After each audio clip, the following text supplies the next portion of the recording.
Hello. Live now. I'm sharing on Facebook, so 1 second. Okay, yeah, that's fine. We are live. We are live. We are live. We're We are live. live. Yes, yes, we are. We are. Um. Oh, hello. Okay, so we have first viewers. Okay, so everything works. I did every. Oh my God. Okay, they roll in. The comments roll in. I will need my fancy tool. Ton of people. Ton of people. Hello, hello, hello. Okay, last comment from here. Hello, hello. Hi. Mm. How about the beautiful? Those two are. I'm not. Wow, I love that work.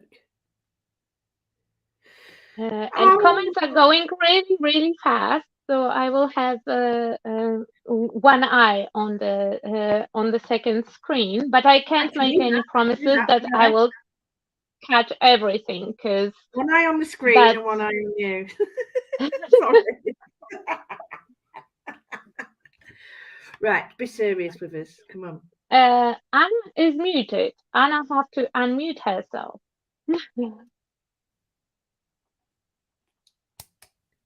You still muted, Anna? Yes.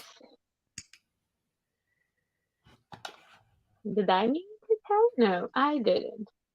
No, You have in studio. You mute yourself in studio. On the screen, you have to click on your picture, and there is an icon of microphone, and you have to unmute yourself. I know. Yes. Hey! Oh, okay. But there was nothing Panic important to moment. say yet. No, I was trying to find the way why it all stopped because I stopped hearing you. Apparently, I pressed the button and I muted you all completely. Okay, that's that's a fun discovery. You know those silence it all buttons. I Oh, yes. usually discover them by accident. I tell you what, there's a few people who'd like to mute me. I know that. And I'd like to mute them as well. No, I'm not. Just, I've been looking forward to this. Yeah, the mute button in real life would be something cool, Or That somebody, would especially if. solve so many problems, right? yeah, Mhm. absolutely. Volume control. You just look at them and go, zip. Okay, so we gathered here together because we already gathered not only the three of us, but also quite a lot of people in on the chat Hello. to have chit chat, conversation Mm. about important stuff. In my opinion, important. And Well, it is important for sure. I'm just trying to get rid of the voice. Everything is finally under control. Hey. Too many devices. yeah, but you have to see the comments, and the other one is for others to see you. And I usually get quite. If it's more than two screens, I'm like, oh my god, where do I look? Where do I check? It's a bit like life, Yeah. that, isn't So it? today's topic we will ease into it by asking question, and I think that it's the question that will never be answered, like with the hen and the egg, where the art is coming from. Is it coming from our heart or from our head? That's a very good question, and I hear that quite a lot from my students and from people online. So I guess we are all struggling with that very important question that shows up in our head from time to time. So it would be lovely to have some good discussion over the topic to see our points of view and to share our ideas, our discoveries, our insight, and to know what you think about it, of course. Yeah, I think sometimes people look at us or other people and they think it doesn't happen to us. It does. we get the block, we get the white page, and we're like this, and we need stimulus, we need inspiration, and we can't tell everybody how to do it. We can only tell them how we do it in hope that it will help them. And I think, it's a bit like when you see your favorite person, they're actually a real person, and yes, they do everything that you do, and they go through the same things. And I think seeing that and hearing it makes probably sense. Yeah, in lately, in general, since pandemic, I would say, I noticed that people are a little bit more open, because that was the issue for me, even when I struggled with myself and everything that comes with it, because it's, for me, very much related to my mental health. But admitting that you struggle or you have certain difficulties was hard, because there was a stigma and a lot of shame on it. But since people get into lockdowns and had more time to reflect on different things, also on themselves, and discover different stuff, those topics are more widely discussed, and I'm super happy about it, because it's important to tell people that we all have different stuff, and you can always find people who can relate with you about the same problems, because my problems are not like, in the word perspective, they are really tiny, because solution for them will not cure the cancer and will not feed everyone who are hungry. But in my small world, they usually stop me from doing anything. Don't you think that when you hear it from different people, it's like collecting the right tools? So for whatever reason that whatever difference you've got, you might go to one person and think, oh, that's a great idea, and then go to another and go, oh, that's a great idea. And that's where sharing this thing, people then can pick and choose the things that really help them, or try it. Because if you're on your own, you think that's all you've got. So having this wonderful platform that we've got, it's only right to share that. And I am so interested in listening to what you do and how you do it, so that it might help my practice or everything. Does that make sense? I think that makes a lot of sense, and it is really inspiring to see how people deal with the problems, of course, on their own. But on the other hand, I think there is just a little bit of the expectation that one of the ladies here mentioned, that people don't really presume that people who are supposed to be pros, they have difficulties as well. On the other hand, they would think like, oh, they probably have this miracle pill, like they have this prescription solution that works every time, and they stay always inspired. They're always full of energy, and this is, of course, a small fraction of a bigger problem of just not being able to see the whole view, the whole picture of everybody's lives. We only see the pretty part that we share, of course, all from each other. And it was for a long time like that. People didn't want to share the things which are problematic. They didn't want to talk about things which are making them uncomfortable. And it only changed recently, and only in the last years, people started to be more open about that. And there is no miracle cure, of course. There is no like miracle solution, but we have our ways. And we all are a little bit different, but I'm kind of thinking that in general, there is always a set of the ideas that is going to work for a certain person. And if we spend that time and make like a checklist for ourselves, like, okay, panic attack, I have no idea what to do. What's first on my checklist? What can I do? And then if it doesn't work, we move to the step 2, and then, okay, now step 3, and so on. That would be so great if people could make something like that for themselves, instead of just panicking in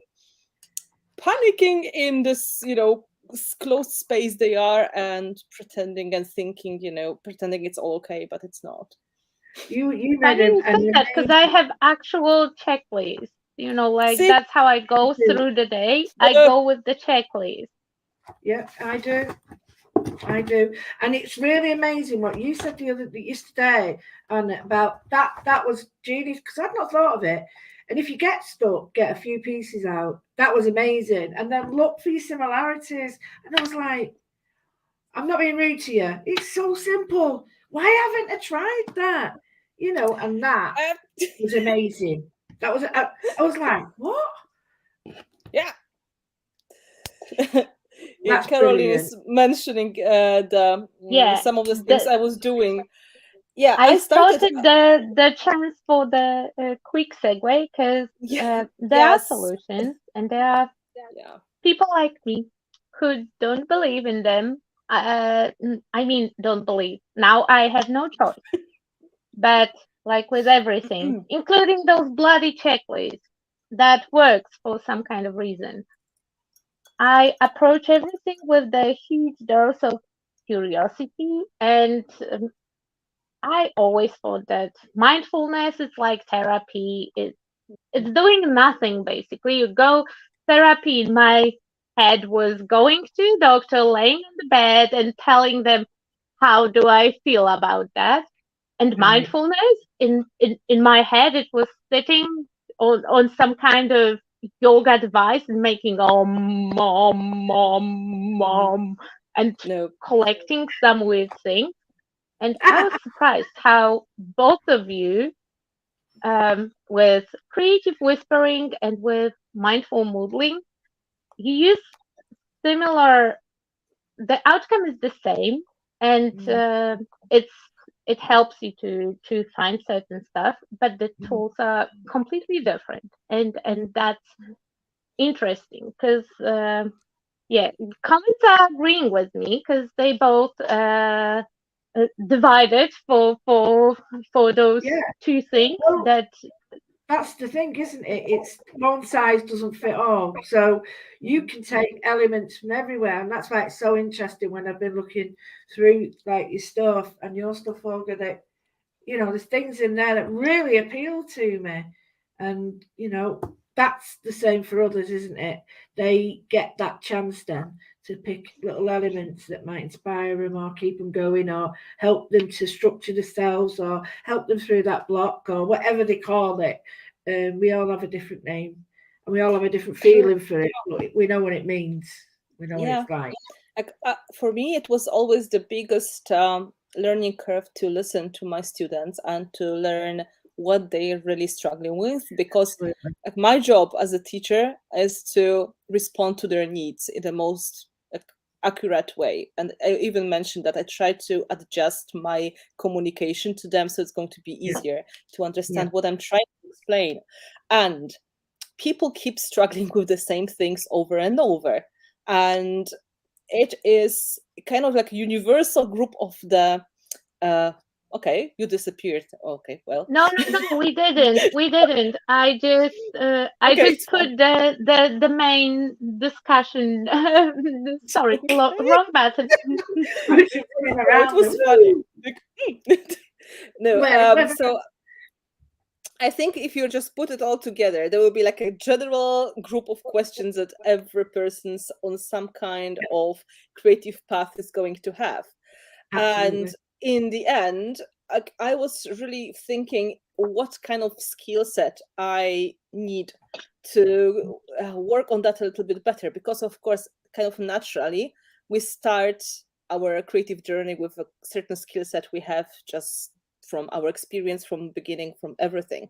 And I realized like, okay, on the top of my knowledge that I learned about how to make a project, how to put it all together, what is balance, what is focal point, what is the color composition, and so on. People are really looking for the answers for like, where do you find inspiration? Or how do you know what you want to do? And like, wow, guys, this is like very completely different topic. And this is like very complex part of the general questions that you've got in your life. So you just need to approach it not from the perspective like, okay, give me the prescription. It's just you have to look into yourself and to see what you really need, what you really want, and Absolutely. to talk with yourself.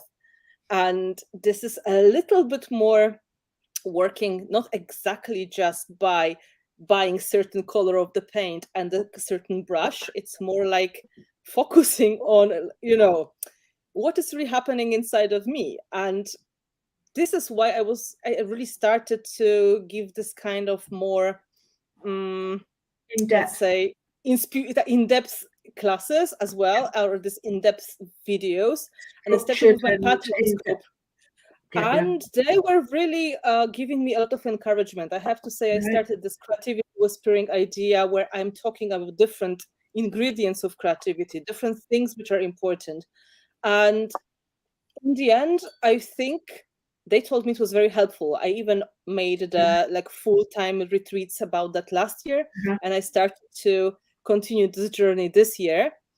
And I hope it is going to be something that people will be ready for, because you have to be ready to discuss on a certain level. It's not just like you learn how to put papers together to make a nice composition and how to create layers.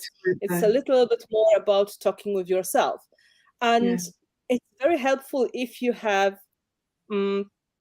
this kind of platform where you can discuss with others. And this is very important.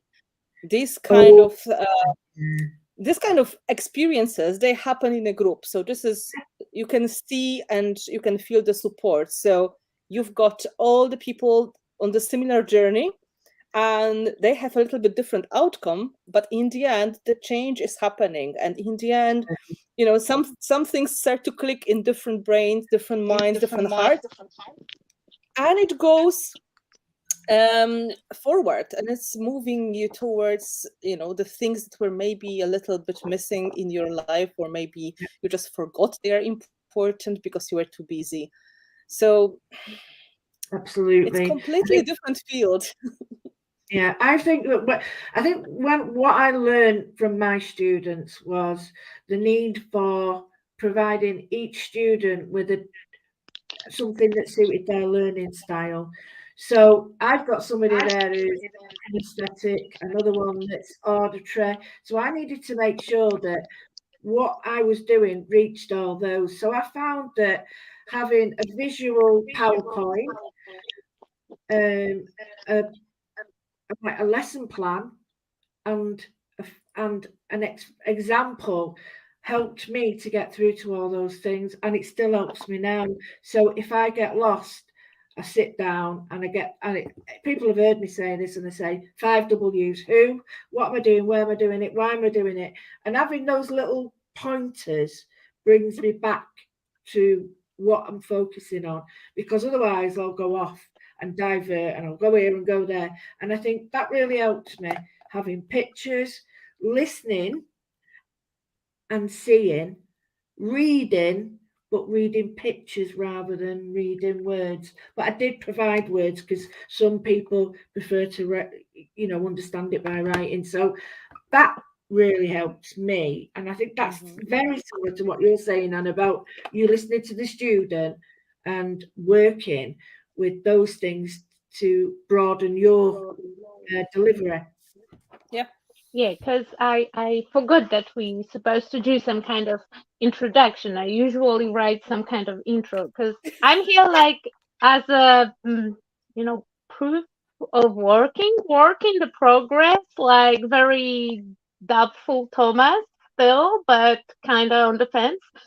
And both ladies, Lou and Anna, have the background and experience, and they both were teachers, and they both practice mindfulness and sort of art therapy, though I would avoid the word therapy because you have to be therapist, and it's a little bit deeper. It's more from experiencing both of your courses. It's more in that artsy department, more on surface level, how to calm yourself. Basic exercises, small steps that allow somebody who don't have to be experienced and don't have to believe that it will work. It Mm. just makes stuff easier. It provides the tools to your own toolbox that people can use to ground themselves and to bring back that joy, happiness, sparkle, and that moment when you are creative. Can I ask you, ladies, do you go back to old work and look at it? Because I go back to my old sketchbooks, and I sometimes go, "Did I do that?" Because I forget, and I think it feeds back into my journey sort of thing by looking at it and going, "Wow!" And I think we forget, almost like you're saying about the tools, we forget what we've already got, and we need to revive it, don't we? Sometimes, like. And I look back in my work and, and that really helps me. Do either of you do that as well?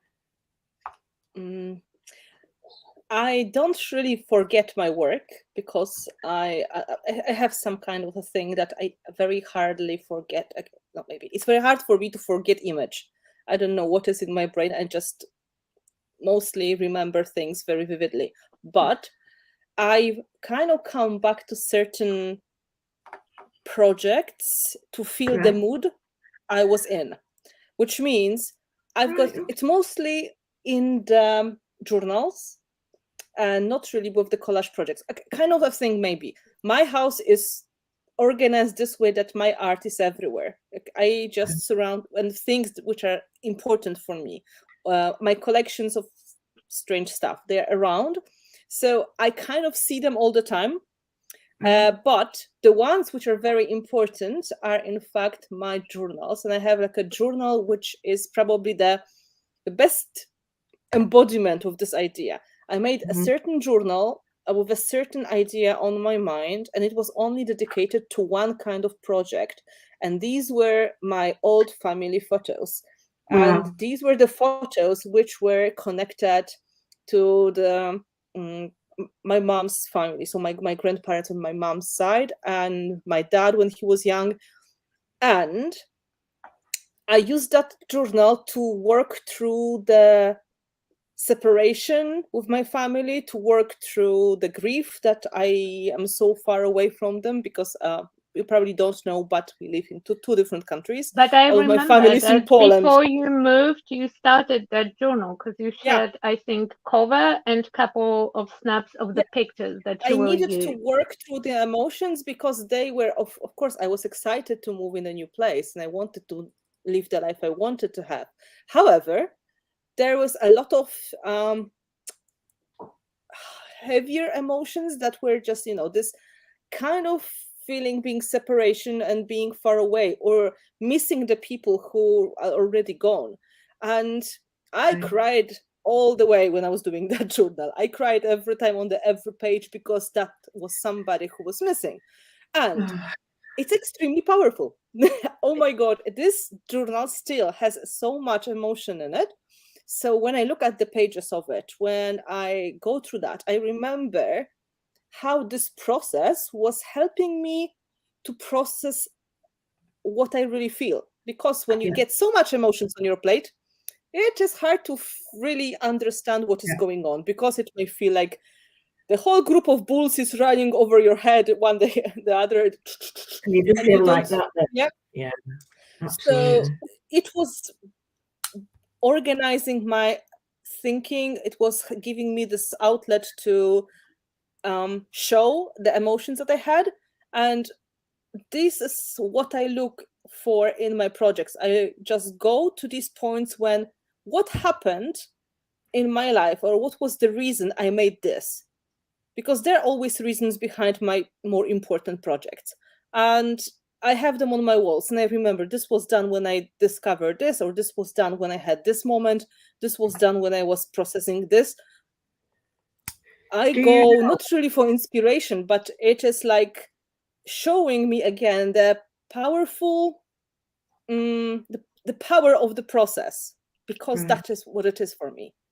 Do you openly show that?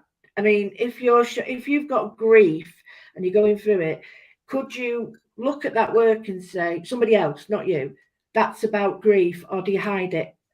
Hard to Is say. it really personal under those layers? I am quite open with what I do Right. because I don't care, honestly. I do it for myself, and I do it to work with my own emotions. And if somebody is going to get upset because of that, this is not my responsibility. No, This no, it is this work was done for a certain reason, for myself, for my pleasure, for my showing my excitement, for showing my sadness, for showing my something else. I don't really have a problem with communicating these in the way I think is kind of clear, but I kind of rarely write on my projects because okay. I don't really think words mean so much to me when it comes to creativity. I am more into visual story instead of writing. I do have some words, but it's mostly the visual side of it. Okay. And that's why I really struggle also with assignments when people tell me just do what you want. Well, yeah, I totally get that. That's one of It's the like, hardest what things mean to you do. mean what? You mean what? Which of the things I want you want me to show you? Or Absolutely. like, That's just too open-ended. give me like a starting point so I can unlock the process. Because if you're going to tell me just do whatever you like Too wide, isn't it? I have a Too very wide. wide range of options, and I love it this is structured. hard. I love it structured. I love it if someone says, and I do it too, and I go, right, use 3 colours, and we're looking at this, but you can do whatever you want, but it has to be on this, in this way, and that way, and that. So although it's open-ended, it's very structured. You've got a bit of both on it, but yeah, it's too wide. That absolutely. You go like that. Oh, what about you? You know what I really believe? People don't. They can't really understand what is the whole story about looking at the project because they don't have this set of experience and knowledge to read exactly my story as it was. They're going to create their own stories looking at the image, of course, right? So I don't feel the urge to hide because I know it's going to be safe anyway. If it's not going to translate to exactly what was happening in my life or whatever emotions I have.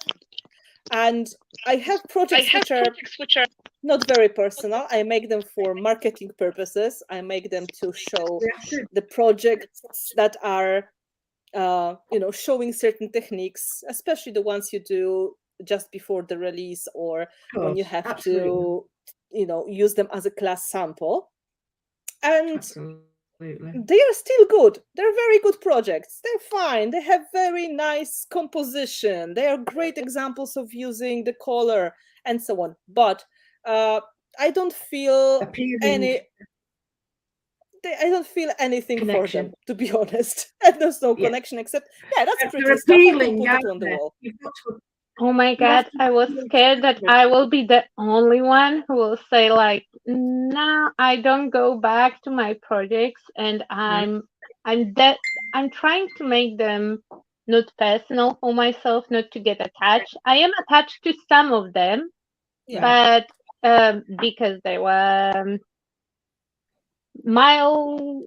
milestone steps for me or something like that, but I try very hard to not express myself through the art, and both of you know that I struggle with that because both of you gave me the assignment of making something personal, and both times it took like ages for me to do something personal, though it was just a little thing. It was super hard to just express myself because I use creative process just to allow my head to run free.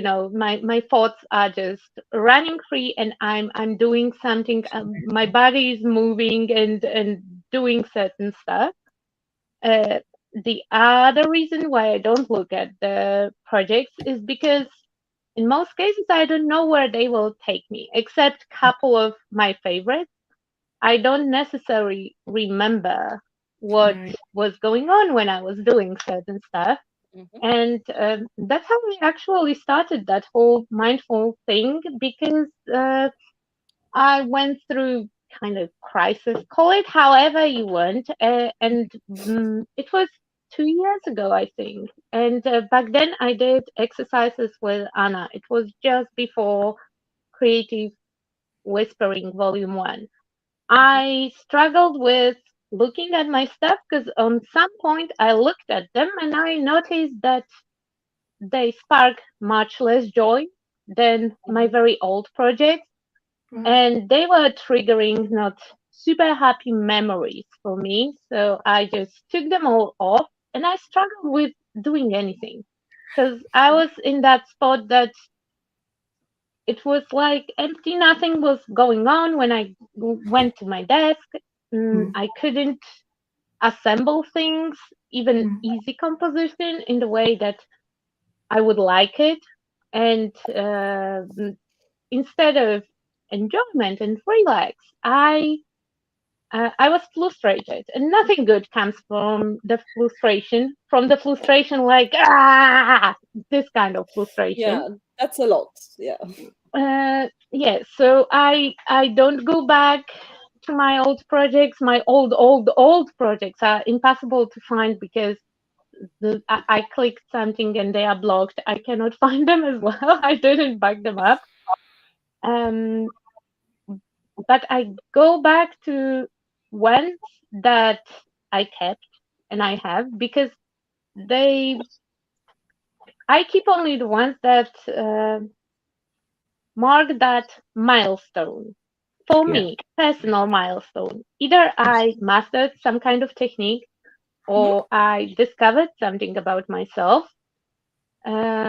or I learned the lesson around the period when I was creating something. And basically, there is like six maybe of them around my house, so not that many milestones. But they're still there, Uh, and and you did it. You achieved it. How Yeah. do you work from the heart or the head? I've been thinking about it. I think I work from the heart, but then my head has to take over and bring me back. And then I'll go off and I'll put more of my heart into it. And then off I go and I have to come back. So the answer for me is it's one is the structure of it in my head, and the two is the integrity and the love from the heart. And I can't separate the two. I have to have them both. And because I really sat and thought about that, what do I do? I'd be really interested to know how you two feel, heart, head, or heart. What do you do? Mhm. Okay, my turn. Okay, then. Yeah. She's trying to avoid the topic. Yeah, I know, but it's Yeah. her after you. Well,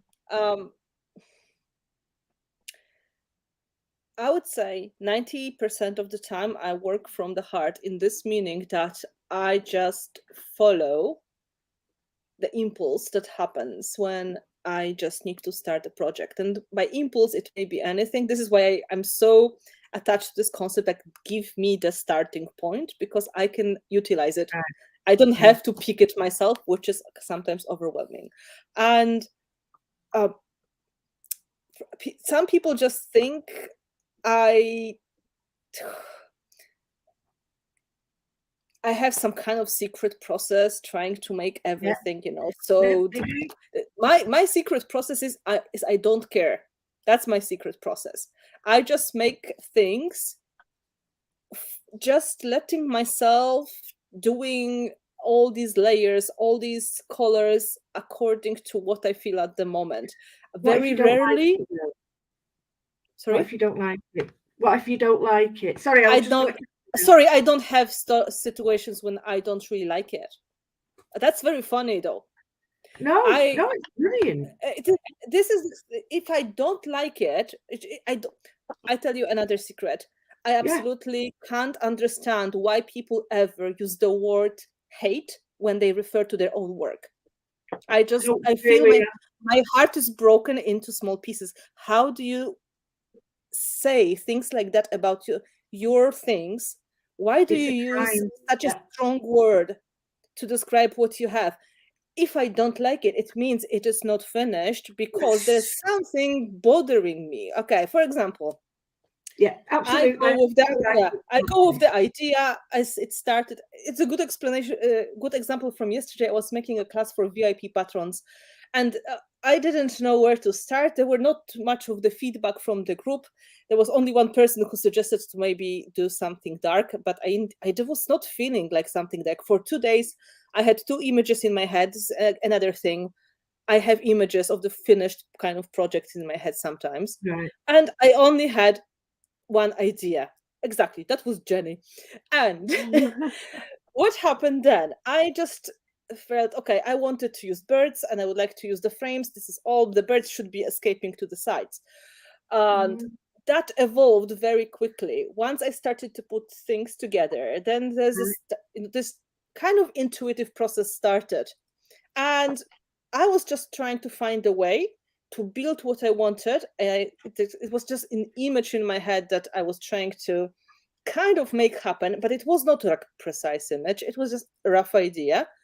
And then I was just finding the solutions and fitting things in, following just instinct that was telling me, okay, this is going to look nice. I want a large group of birds, maybe, or I would like to add this or that. I am not harsh with myself. This is the thing. I don't criticize my work too much.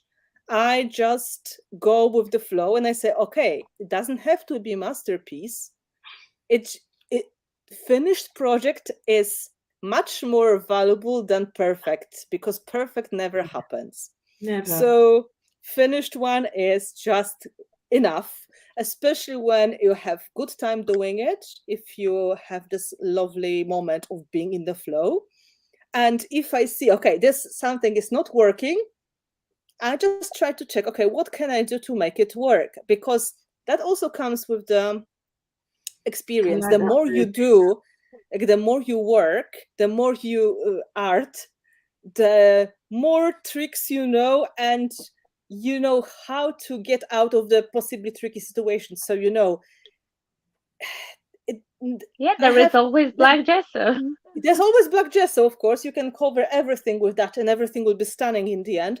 But there's a way to change it, and there's a way to make it work. And it's not usually the last touches are the most important. So if Yes, it midway looks like horse shit on a pile, it is fine because you are just absolutely. starting, and then you're adding stuff to the final look, and it may evolve 500 times. It is always going to be fine. And people You've got to trust the panic process. halfway.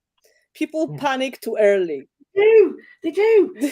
You've got to trust the process. Yes. Get to the end, and it might take you ages and ages, but the end's not in the middle. When it's at its worst, people do that. Sorry, And I know it kind of is funny because people think I say that I'm not harsh with myself because I feel I'm so confident. It's not for this reason. I'm not so confident as a person. I have, like every person, I've got imposter syndrome, and every person I feel like I'm not good enough. Of course, I learned how to work with this already. Yeah. I'm quite fine, but I just see no point in blocking myself because I know if I'm going to be harsh with myself, I'm going to say, okay, this is really bad.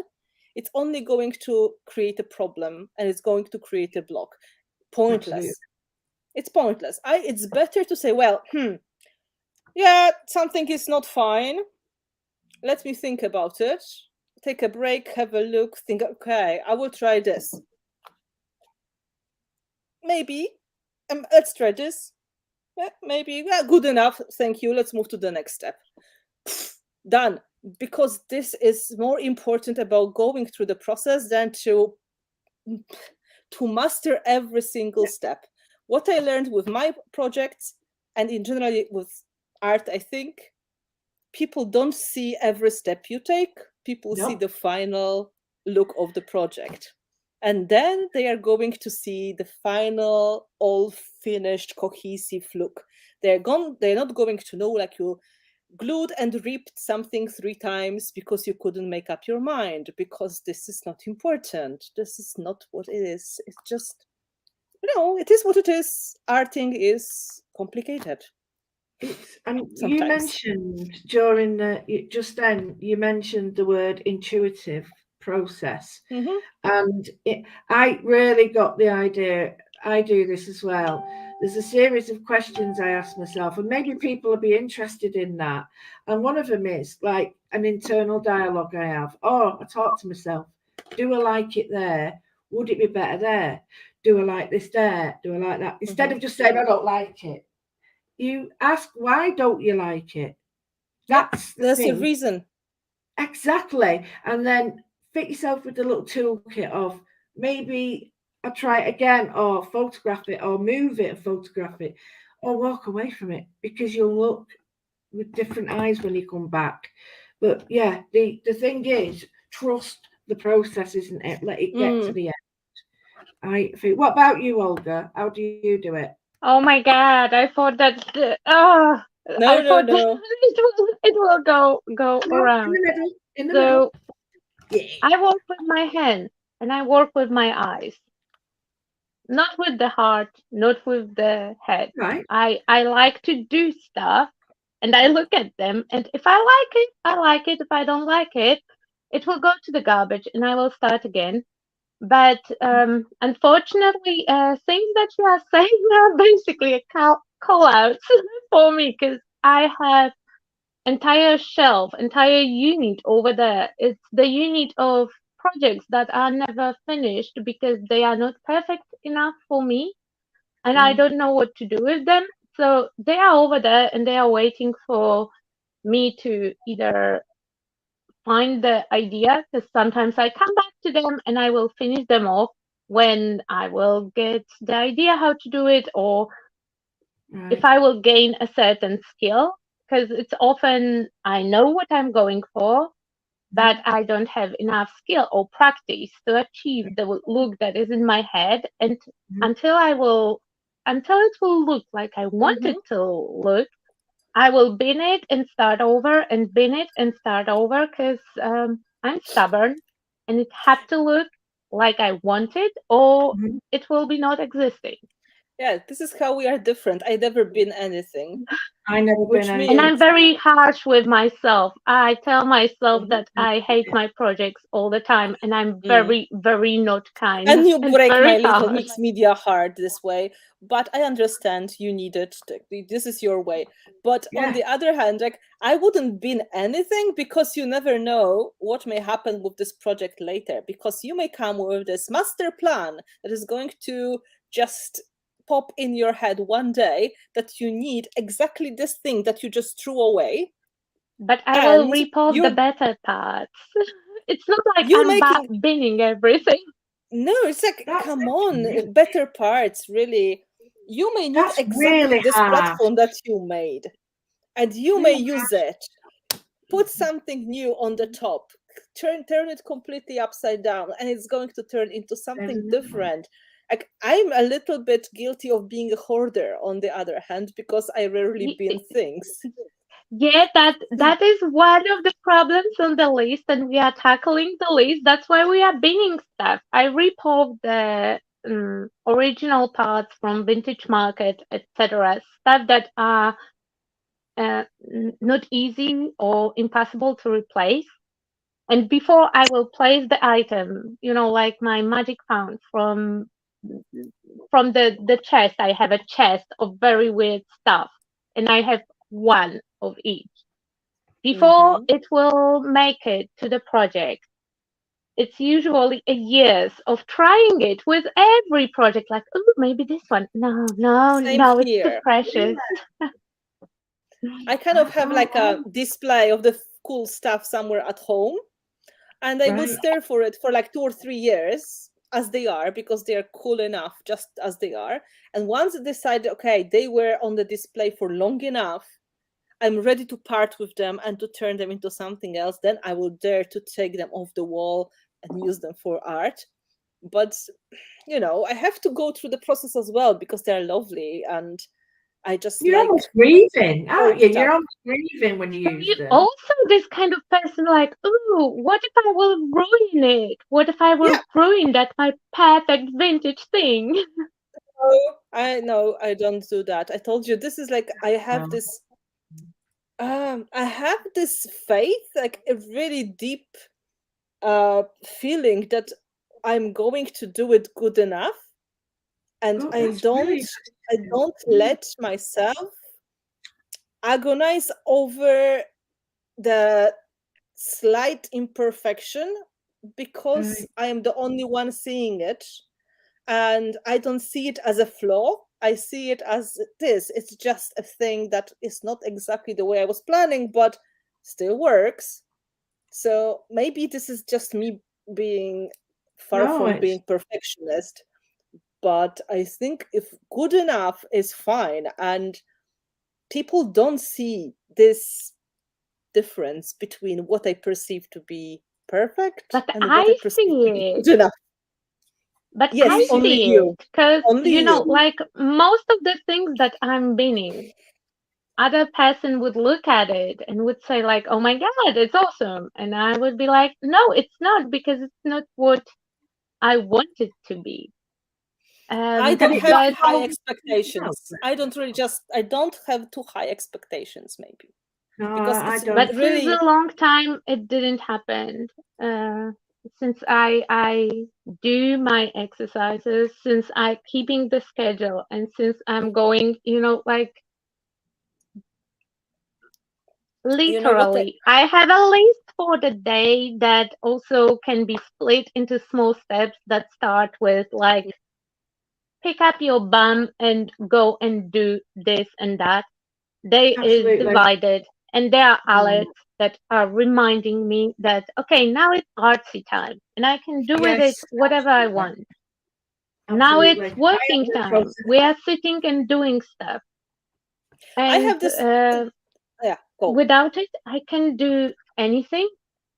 But Like it's I like will be you're lost. having I a will be sitting doing nothing. But with the Mhm. schedule, I keep closing those projects because it's a deadline. It had to go. that's what you It's said, Anna, going isn't like it? it is. Yeah. Anna's mentioned before about having a starting point. Then you're off. But if you haven't got the starting point, it's like, where and what do we do? So totally with you with that list is great. So yeah, sorry, I just had to agree with you there. So No, that's good because we can segue to really cool topic of that actual toolbox and the tools that people can gain.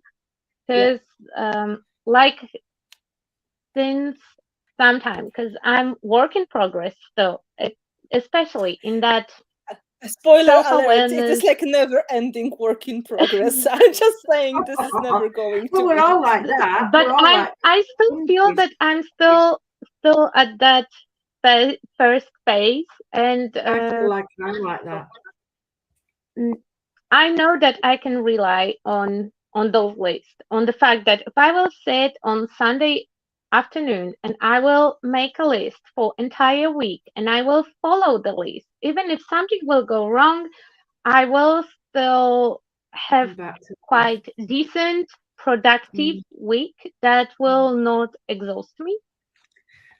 And the mm. same, I know that I can go back to exercises that I learned from both of you, like wiggling the toes, like hitting the We couch, could it and all. asking myself, what do you want to do? What you really want to do? Or Mm. when I don't know what to do, and there is that creative time that I was looking forward to, and there is either too many ideas or non ideas. I have my toolbox and I can go back to those tools that I started with that worked for me, though I Yeah, didn't believe that wiggling your toes, I'm sitting there and wiggle, wiggle, wiggle, stupid thing. It will not work. But it does. And you don't have to believe in it. And I was shocked so, that such a easy things like taking 10 deep breaths and thinking about pleasant stuff and just listening to myself and grounding myself, that Absolutely. it will work. But It's it really does work. prioritizing, isn't it? When you prioritize, I sometimes get so overwhelmed with all the things I've got to do. It's like I don't know where to start, and I'm literally feeling like this. I have to make like a list of what is essential for me to do that day, what is non-essential, what can I put off, and what can't I put off. And once I start doing that, that weight just goes, because I know at the end of the day, I don't have to do the 3 million things. I only have to do 4. They can come, but I end up doing more. But at that point, if I don't structure it into importance, for me, like eating, drinking, um, bathing, if I don't do those, I can't do the others. And then the other thing I have to have is art time. I have to have it, because otherwise I'm always feeling like, what's the word? I'm always feeling like there's something missing, or it's almost like a kid who's waiting to open the present. If you never get to open that present, so I make sure I get that present at the end of it for all the other things I've done. I work like that. And do Mm. you So remember first time when do you remember your first tool of self-help? Because basically those are mindful exercises, and you know, for me, when I did the first ones with Anna, and she was like, okay, so breathe, you have to take 10 breaths, and I'm yeah. sitting there and like, in my head I'm like, bullshit, no, I'm breathing since I was born, and it doesn't help. How now suddenly breathing will help? But Yes. it did. But it did. And I did all the exercises. I did hard work. And that first time, I remember that first moment when I looked at exercise and I was like, holy shit, it's working. Like, oh my Well, God. yes, it's exactly. It's very surprising, and I didn't really use these kind of tools for art when I used it for the first time, because I was Mhm.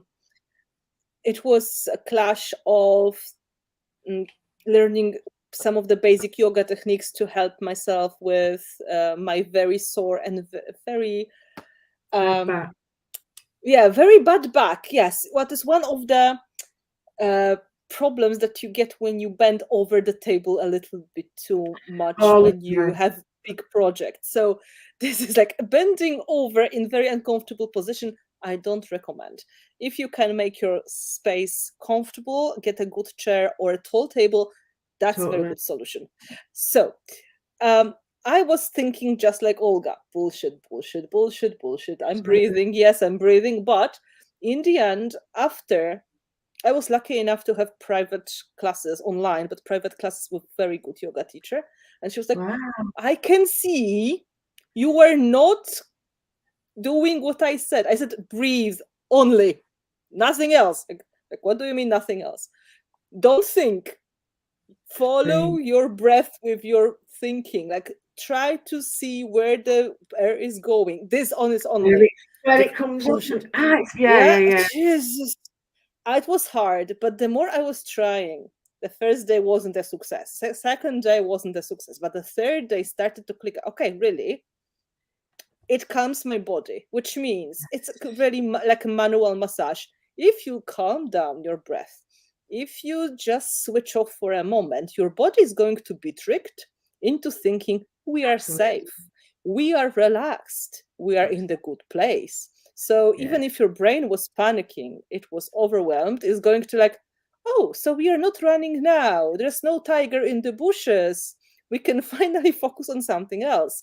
And these kind of very Yeah. basic things, they surprisingly work. It Powerful. doesn't matter if you are highly religious or spiritual person. No, It it doesn't. doesn't matter if you believe in this or not. No. Your brain is stupid enough to believe it is working because your body is wired to the brain.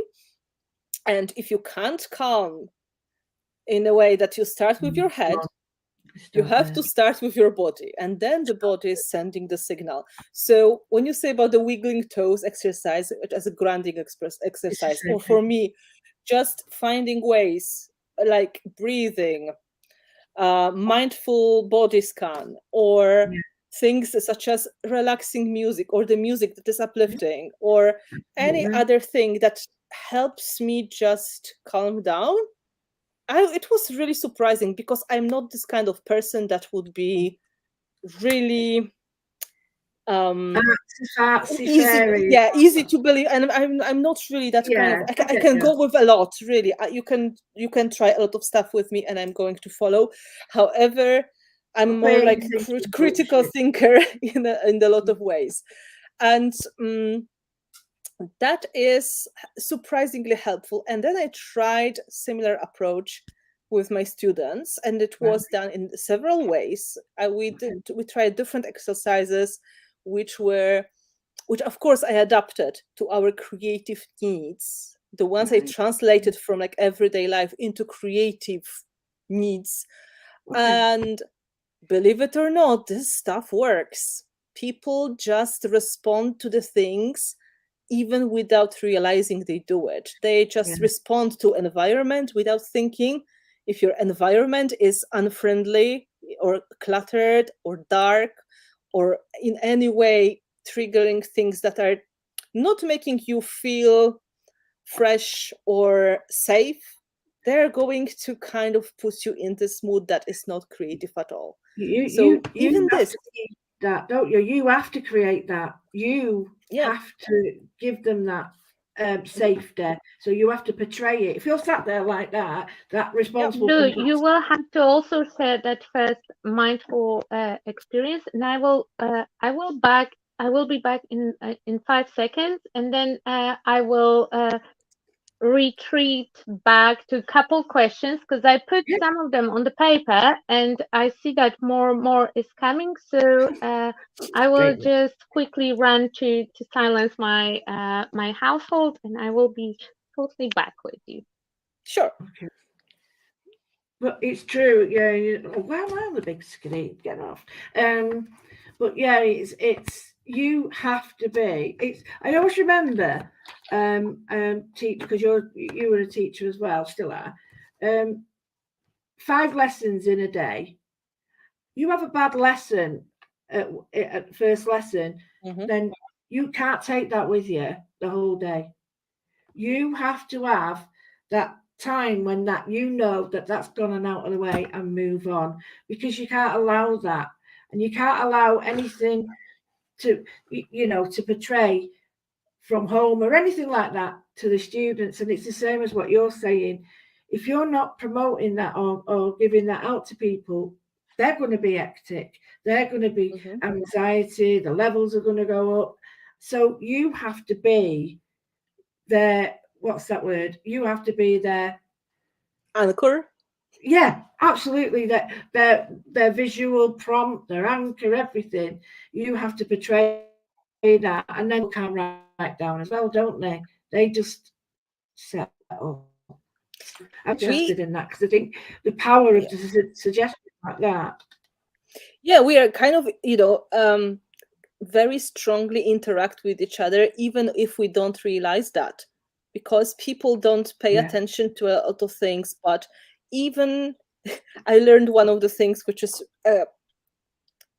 it's kind of natural if you think about it, but just with your calm presence, you can calm down person who is next to you having very hard time. Just absolutely.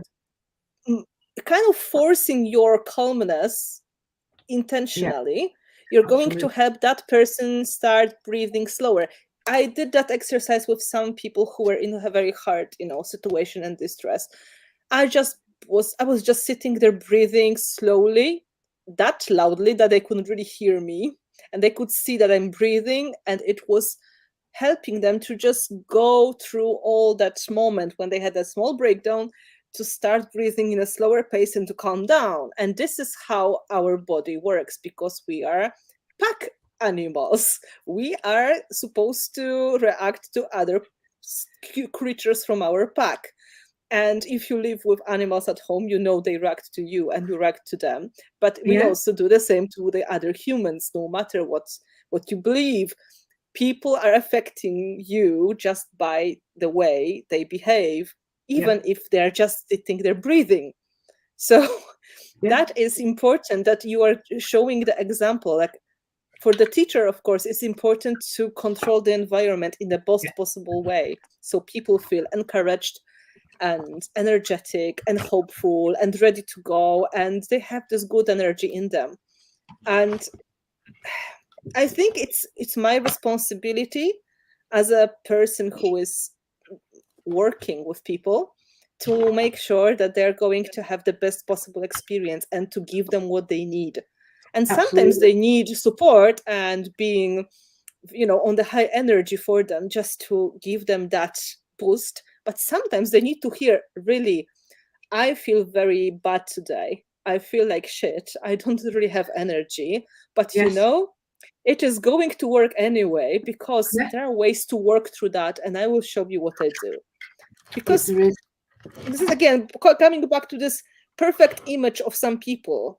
Some people are perceived to be perfect just because we are not with them all the time, so we can't really observe what is happening. But in reality, we all have the same lives with our ups and downs. So but it's good to be a bit the honest. thing that you said about community, because I remember when your Creative Whispering Volume 1 started, I already had a couple sessions with you one-on-one, and I already knew that no matter what it will be going on, it will be helpful, because any of the projects wasn't the thing that I would normally go for.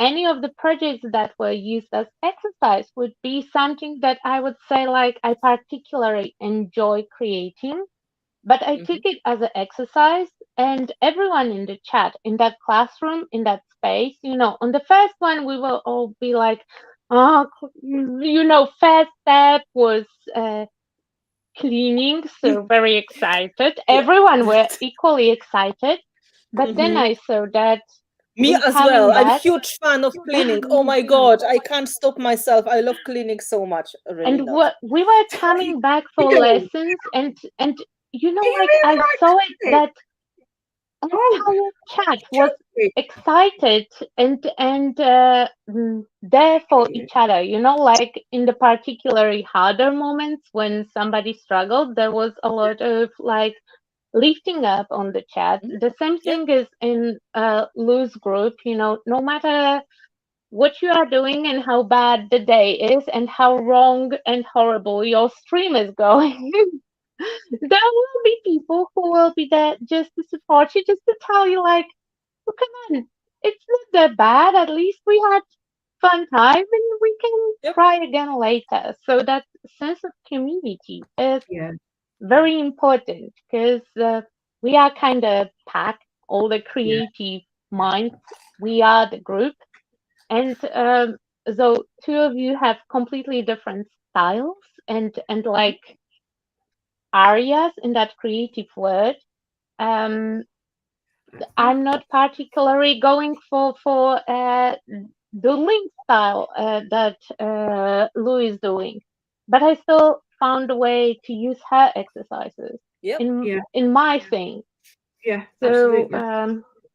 It's absolutely a matter of translation. You just translate the process for something that works for you. And that's why I think if you're going to decide to maybe start some kind of practice that is going to help you, unblock a little bit, learn more about yourself and your creative ways, you just need to take any kind of tools you can get and think in a way, how can I use them?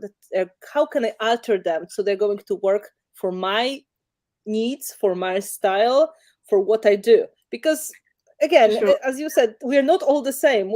I can't do cross stitching, and even if people say this is meditative, kill me now. I'm going to just do something. I can do meditation in any other way. Please don't make me do cross stitching, because I'm going to kill myself with this needle, and that is not the right thing. That is the trauma of Polish school, because I have the same thing.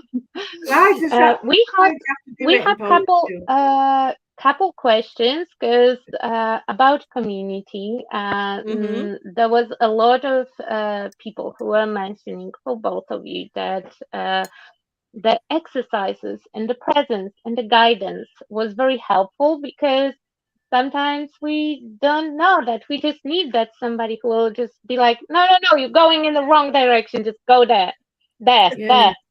Just absolutely. somebody who will push you on the correct track, and then you are happy to waddle on your own, at least Absolutely. Yes. till the next split. So there was a lot of people who are grateful to both of you, and we have the whole series of questions that are kind of related. Alicia is sharing the tool that we discussed yesterday, because we came Yeah. prepared. We did talk a little bit yesterday. Yes, just to It's a prepare. tool with painting over some stuff. You Yeah. just write down your issues, you paint over it, and Yeah. make entire ritual out of it. It's, Mhm. for me, creating art is kind of, it has certain Yeah. ritualistic Absolutely. There is a ritual to meaning. it. Yeah. And there was Absolutely. also a question that I think that you already answered, but I still want to show it. Yeah, how do you make the idea that you have in your head into your project? Mhm. I don't always have one. I like sometimes it evolves, but if I'm doing it for a reason and to show something like an example for a product, then I know what I've got to do. But when it's mine, I haven't got a plan, so it can't go wrong. If that makes sense.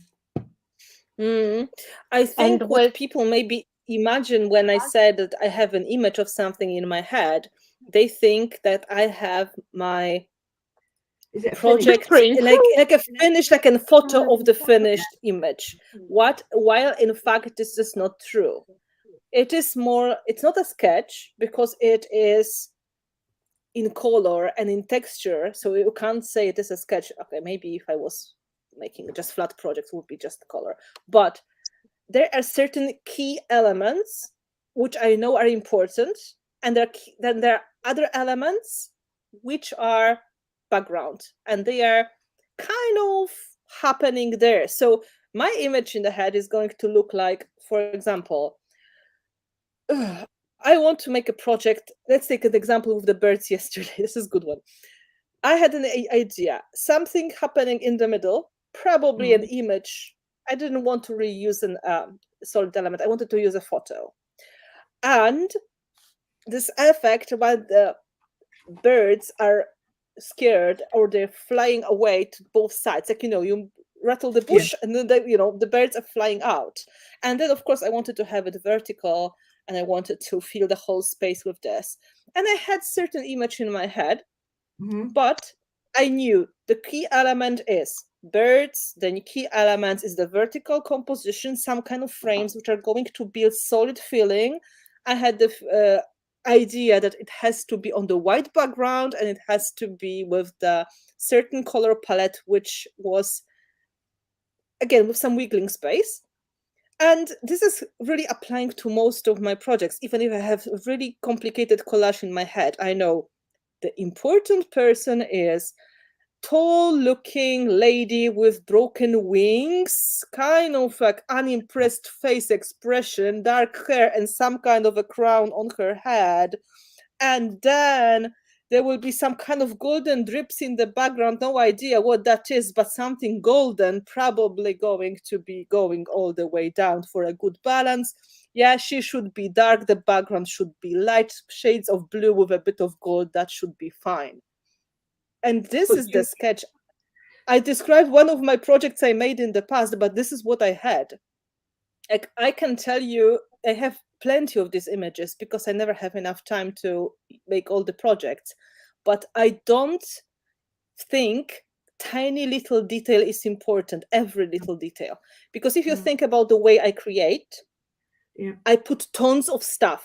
These are layers over layers with the elements which are just overlapping each other. They create clusters. I think some people believe that in this cluster, I plan every element, which is You absolutely can. not true. You You can. can't. And this is pointless because they don't really have that. They don't Well, have that much meaning. There are certain details which are going to happen probably closer to the top so you can see them later, or certain combinations which are going to have some meaning. So I make sure they're going to show up. But other things, some kind of stuff happening there, not too much because it feels too heavy. That's it. So sometimes when the paint's on it, it reacts, doesn't it? The paint will seep into something you forgot was there, and you're like, wow. I just to show people, in my journal, I have to put everything down. I have layouts like that I can then say, oh, I like that, but that's not what I'm going to do. I just know I've done this before, it works, I'll try something else. So it's like a starting point. So a good idea is sometimes get yourself layouts that you like Anna's just described that a piece of work that she will work because she's done those processes before. And I think that's the practice, isn't it? You've got to just do it once. You've got to keep at it, find what colours you like, find what elements you like, and then you know that will work. So that will work, and then that'll work. So that is a really good key process. What I really think it's always is important. good to have, because there was a couple questions about that, how to define your style and how to find your style. I'm avoiding finding my style because, in my opinion, when you already have like defined style, first of all, then you are accomplished artist, and then when you are accomplished, there is nothing else for you to aspire after that. So. And I think that it will be also very restraining to have like very defined style, because then you tend to stay only with this without. And I like to experiment time to time. Sometimes I will even grab green paint and see if it's still ugly, in my opinion. I think what is the problem in our conversation about style? We have completely different definitions of style. Absolutely, totally different. It might be. Because listening to your description of the style, it seems to be very narrow. Like that's how I feel the questions are pushing me towards it, because there is a conviction that having your own style means that everything you do, every time that you will put something out, people will look at it and they will know that, oh my God, this is, I don't know, Picasso. Because you look at it and you recognize it immediately. I don't think that anyone would recognize old Picasso's. No, nobody's handwriting. We learn these skills, don't we? And we adapt these skills to suit our hand, our arms, our movement. People recognize handwriting all the time, don't they? And they say, oh, that's, and if they might not know the name, so it's already a skill that it's built in, really, that we learn this skill from school. So it's all about addressing that, isn't it? Finding it. I don't know my skill. Anna mentioned in the conversation last night, absolute genius for me. Never thought of it. I mentioned it before, but hopefully Anna will tell you a bit more. I just thought, why hadn't I thought of that? So would you tell us what you said last night, Anna, please? Because I'm sure it'll help a lot of people. Which one? On what? When you said about finding your style. Finding your style, yeah. This is a part of the class. I was trying to figure how people can really see whatever they are doing. And I don't want to give away too much because this is part of the free online retreat, which is happening next week as well. So you can, if you want to know a little bit more, sign up for the free retreat. It's free, guys, it's free. And you have the access for like 2 or 3 weeks, so you can go through that, and only like 4 things. But there are certain ways, really. My passion as a teacher is to make things accessible for people and to break things into smaller steps. And I absolutely believe if you are struggling with this confidence that you know what you are doing, or you would love to see that you have a style, but you are not sure, you can just simply work on in the way that you are like outside viewer, like a spectator, like a student looking at somebody's work. So you try to get away from the perspective of the maker and you get into perspective of the spectator, the audience, somebody who's visiting the art gallery. And I have the exercise in my mind for this. I love that. And, look at and that is going to give you completely different insight, because first of all, I have, again, I go back to this point, good enough, like if the project is good enough, done and finished is really enough. And that is how it's working also with this kind of mindset. You are the only one who really knows what was the plan. So absolutely. You don't really you're the only one who can find a mistake. This is one thing. Yeah. The other person, the other thing is, you are the only one who really is fully aware of your creative grammar and creative vocabulary. So you may be using your own language, but people will see something completely different. And looking at yourself from outside and asking certain questions maybe to yourself and answering them honestly and finding, some ways to just define what is going on, you may find your strong sides, like your favorite elements, your favorite color palettes, repetitive patterns you use, repetitive like stories you are trying to tell, or maybe any other thing that is the main core of your art. And although your projects may look very different to you, people who are art sensitive, they're going to look at all of them and they say, yeah, this is all Louise. You can tell, I can say it, she's always doing things like that you can see this is her. And people have that ability to look from the outside, which we are missing because we are so much involved in the process. We are so deeply in all of this, in overthinking, that we don't really see it, because we think like, oh no, it's supposed to be different. I was imagining differently. Like, yeah, people will know. And the answer is like, people won't know until you tell them. So don't tell them. Just don't give away that you are not maybe 100% sure of something, because you're spoiling the fun. This is how it is. It's like, do you want to talk to the artist? You go to the gallery, okay?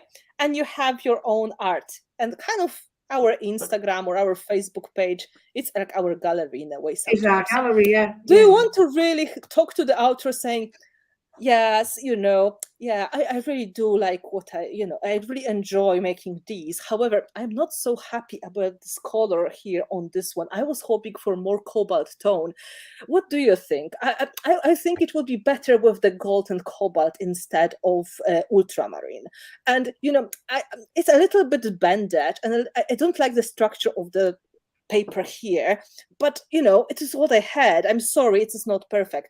Do you really expect anyone to behave like this in a situation when you are visiting somebody's exhibition? Because this is basically just ruining the whole experience. You came there to just have some wonderful feeling, like, okay, I really will have a look and admire, and it will be nice.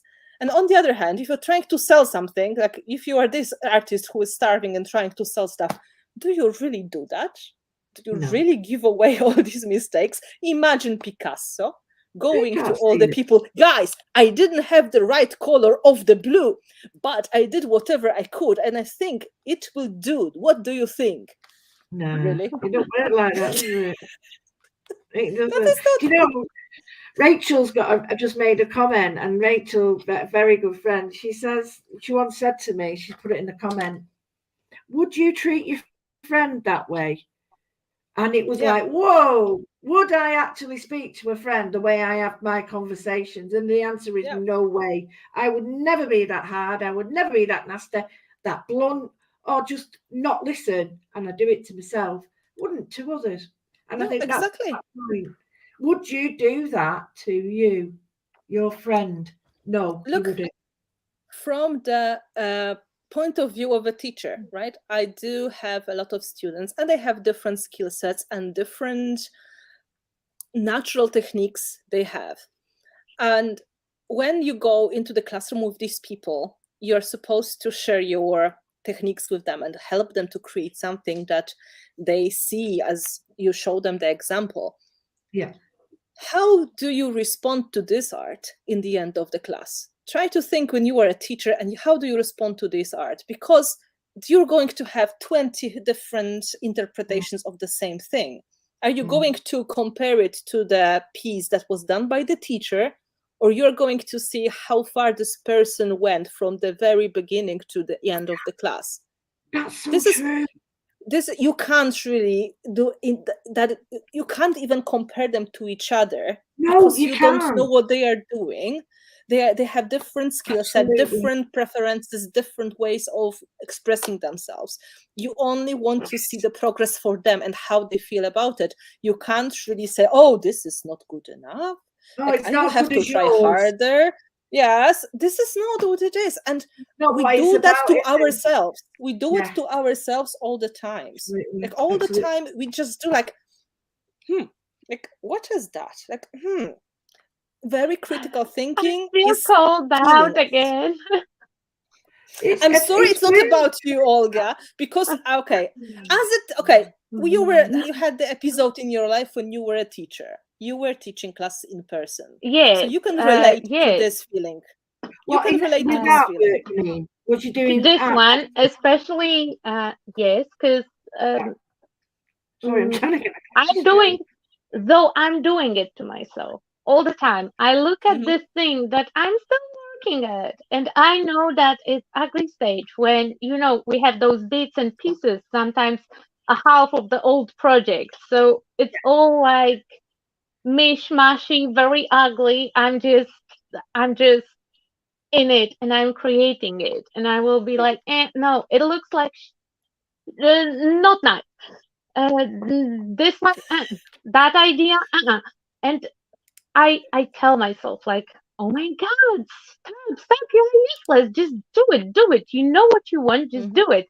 And I will do it to myself, but for students in the classes, it's completely different. It's a little bit like, And the question is, why?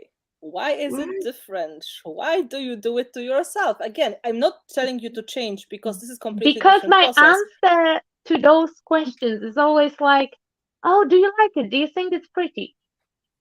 I think it is. If you like it, and it's your work, you have to like it. And in that moment, it's me, my work. I don't like it, so who I can blame except myself? But then people say, "Oh, it's not as good as yours." No, I don't. You don't want it to be that. You give people ingredients. What they do with the ingredients or the recipe they do is up to them. If you're going to make a carbon copy of that, what have you actually learned? Nothing about yourself. So you can't compare, really. And it's like people say, I can't draw. And what they're saying is, I can't draw an apple to look like a photograph. Well, if that's the case, go and take a photograph. Don't try and draw it. And exactly. It's completely different skill set. If you want it to in look the real, modern times of Photoshop, nobody have to know how to draw. We have AI that can draw anything for you. You don't have to know how to draw things. You can draw with a needle, you can draw with anything, a mark making tool. It doesn't have to be a flashy pencil. And this comes back to what Anna was saying in that retreat. And I've read it, I've been through it. You don't need anything else, just what you've got. Just what you've got. Don't go out there and buy copious amounts, because that will not make you, Anna, that will just make you less money in the bank. You have to become yourself with those products, but you're not going to be Anna. Does that make? That's what I really got from that. That's a way of you helping people. But there is a saying: why would you like to be somebody else? Be original. Everyone is taken, unless you can be Batman. Then always be a Batman. That's true, but also really we have so much in our hands already. Like, we usually have some tools, some supplies, and also some skill sets we just bring to the table, and you don't need to get anything more to discover things about you and about your creativity. You have all the things already in your hands, and the only thing to do is to just spend a little bit of time thinking on what is really happening now, what do I need now, what is the stage I'm at, and what I would like to do, what do I need to get there. Because this is not, some people really believe that if they're going to get this next perfect tube of paint, or this next die cutting machine, or this next whatever tool it is, it's going to change the game completely. However, the truth is, it's not going to make a huge difference until something is going to click in your head, and you're going to just change your thinking into like, okay, I will let myself do it. I will let myself try and see what happens. And in the worst case, we're going to be exactly in the same spot we are now. So maybe with the beginner's mind. And it's still a lot of things we can do to try, to learn things. And there's a lot of support you can get. There's a lot of people there who can help you find solutions. And you should be thinking about not what other people are doing, but what is going to work for me. So try different skills, try different ideas, and create your own perfect solution, like Olga was saying. Yeah, make your own. I'm looking forward for every opportunity where I can add that new tool to my toolbox, because my head is usually all over the place, and it's not like, it's not a pill, it's not a perfect recipe that will work every time. No. But right now I already have more than one exercise that I can rely on, that I know that if I will do it, what I can expect.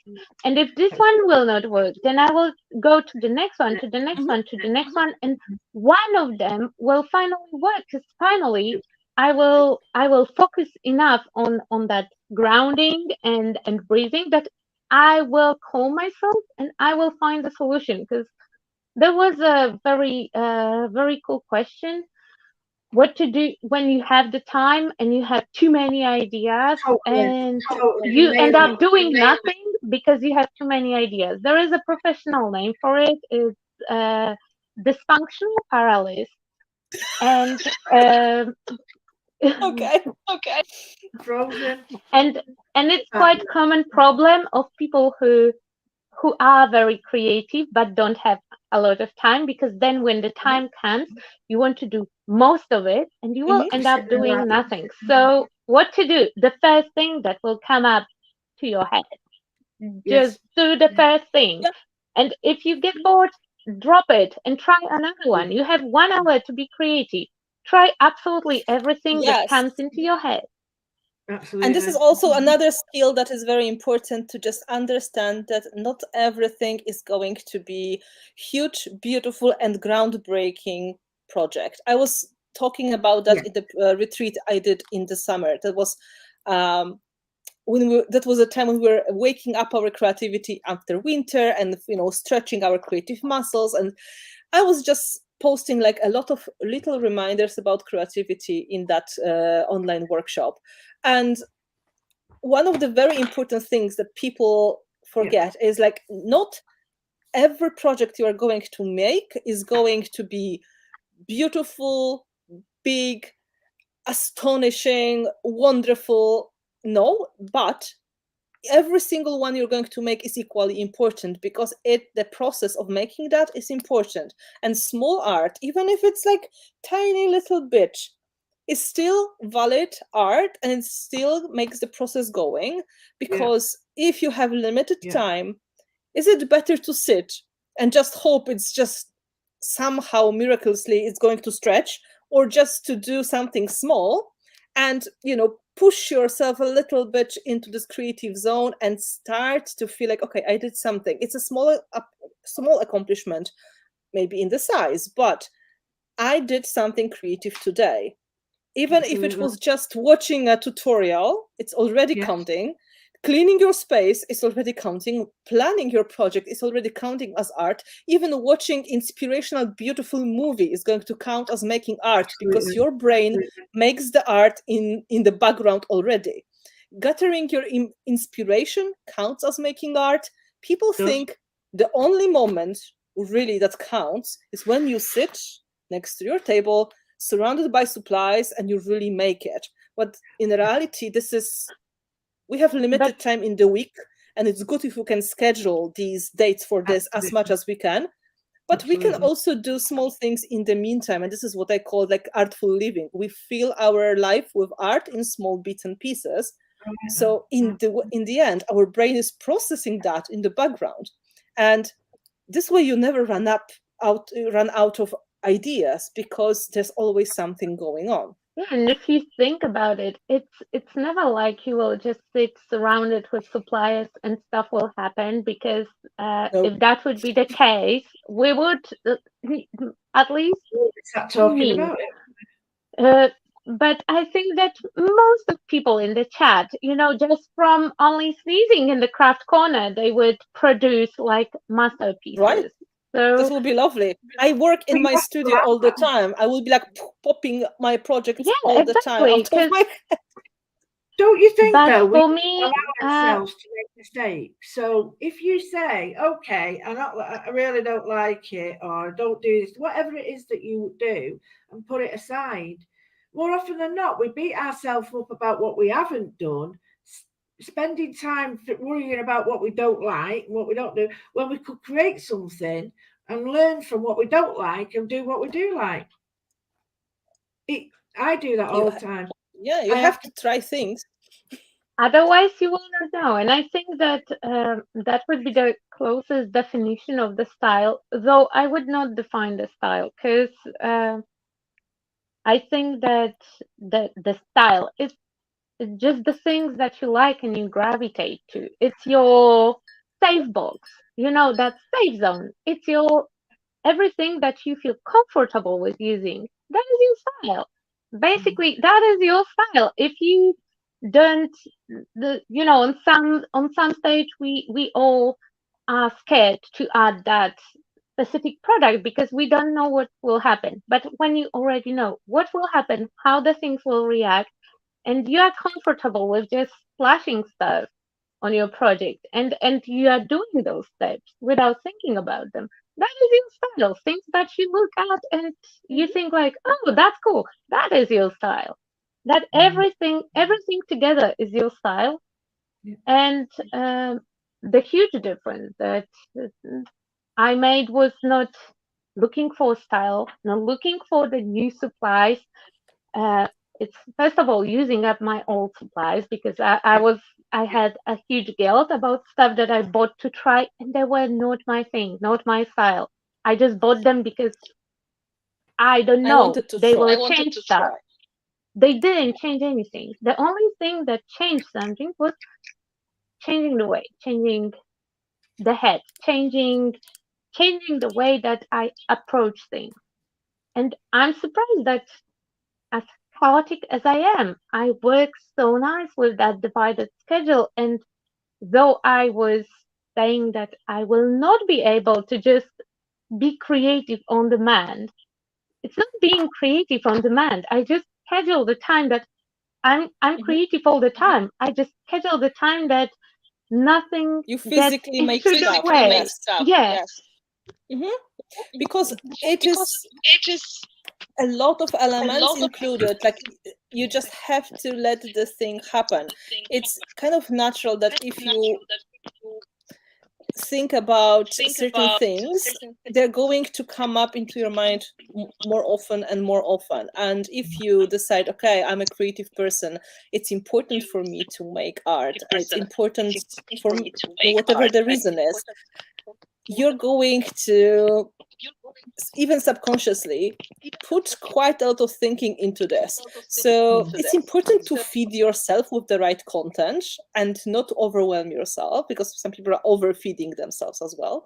Absolutely. And guilty. And yeah, if you see this is your thing, it's good to also schedule the time for feeding, schedule the time for processing, and schedule the time for creating if you need it. It all depends. Some people do this a lot and they stop on the process of feeding, and they are just like they spend 5 hours staring at stuff, and it is just too much because they don't need this much to create.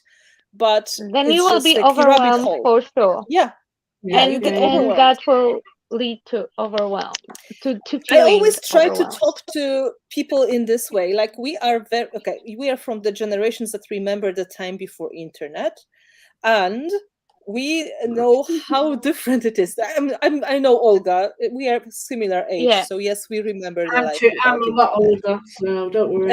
So But I'm sure that Louise at least heard how it was before the internet. I think she never knows. Like, she is. It is impossible. I was there before the wheel.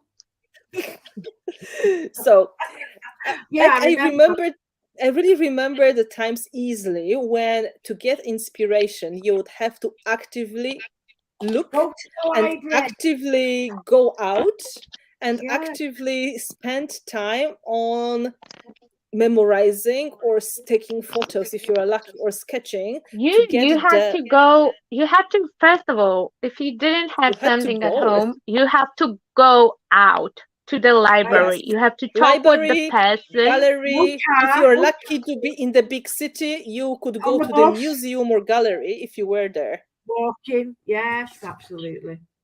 And that was it. And you had this short time to feed yourself with inspiration, or you had to rely on the books, which, in that time, a lot of art reproduction were really bad quality, so you can't really Right. tell the colors, and some of them are in black and white, which was like, It was what? a colour picture in black and white, wasn't it?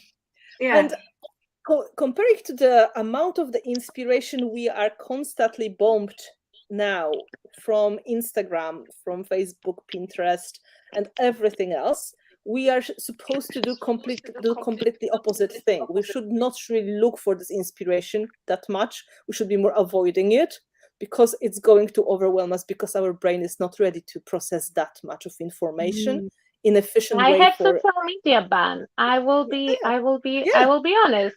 That's the part of the like breaking the routine and changing stuff. I have very narrow social media time. I am allowed to listen to stuff while I'm working. So I switched from consuming amazing amount of videos to consuming equally amazing amount but podcasts, because I can just put it on. I'm listening actively or passively about usually stuff that interest me. And that might be everything from true crime to how to mix your own paint, from the flour and food coloring. You lose hours. It can be anything, but I just listen to it. And if something is important, interesting, or I will need it, I'm sure that I will remember to go and in my social media time to go and check it further for the image. Because this is if I very will important see to all recognize those images, this problem of the modern world, because people are not always reacting fast enough. They are getting overwhelmed easily. They get tired easily, but they don't know why.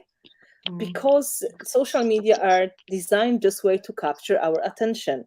If I spend my day on scrolling, I'm not going to make art. So what I do when I have this period of time that I intentionally dedicate to making more art, I limit my other supplies, like my other distractions. I will just limit some things that I would put a lot of energy in because I enjoy them, or maybe they're important. I just schedule my time to find a way to do it. And of course, it's hard, but if you curate, it's like being a curator of your own content. Okay, you can decide what kind of content you are going to interact with. So if looking for inspiration actively is something that is on your wish list now, it's on your plate, you feel that you would like to feed yourself with a fresh inspiration, pick the content that is going to be useful for you. Podcasts, videos, tutorials, things that are just beautiful art, things that are going to be fit for whatever whatever is the way you work, because people are very different. And try to be connected to this only in the time that you really want to spend on social media. And of course, this is going to be a great thing to do because you are cutting off all the distractions, and it's very, very easy to get into the rabbit hole and discover yourself 5 hours later watching giraffes on the savannah, for example, for some reason. I love giraffes, by the Yes, way. they're lovely. Yes, but you were supposed to work on the next project for the design team, or you were supposed to make something with But old who knows? paper Maybe it will be and hand giraffes. binding and maybe splatters of black ink. Where's giraffe in this project? Right? So you know what I mean. This is exactly what happens sometimes. And But if it happens, you know, it's okay. Like it's just good to recognize, okay, well, this wasn't the most productive way. Next time I will try to be better and stop myself earlier. But this is how we really discover what we do. Like I have certain days when I will be very much watching things, and there will be certain days when I'll be listening, because I need to think I need to use my space in the brain for thinking about images. So I can't be looking at other images because I'm going to just make my brain boil. That's how it works. Yeah, I think one of the things I've found that mindful moodling, when I'm doing it, I have limited supplies, limited colours, limited time, limited inspiration, and I'll say that openly. And just having that little bit, it gives me structure. So I'll sit for an hour and I'll go through my process. I'll tell you what I'm doing. I'm telling you how I'm doing it, and I think that's helps me. I can't tell you how much it helps me, but it helps others to have some sort of formula. And I think that's really a really good structure for some people. It might not work for everybody, but it's a good way of being less overwhelmed and giving. The main thing for me is to give confidence. That confidence then will transfer to other areas in the life, whether it be the personality, going out, or anything. And I think that's a really helpful thing for me, is that time, make it worthwhile.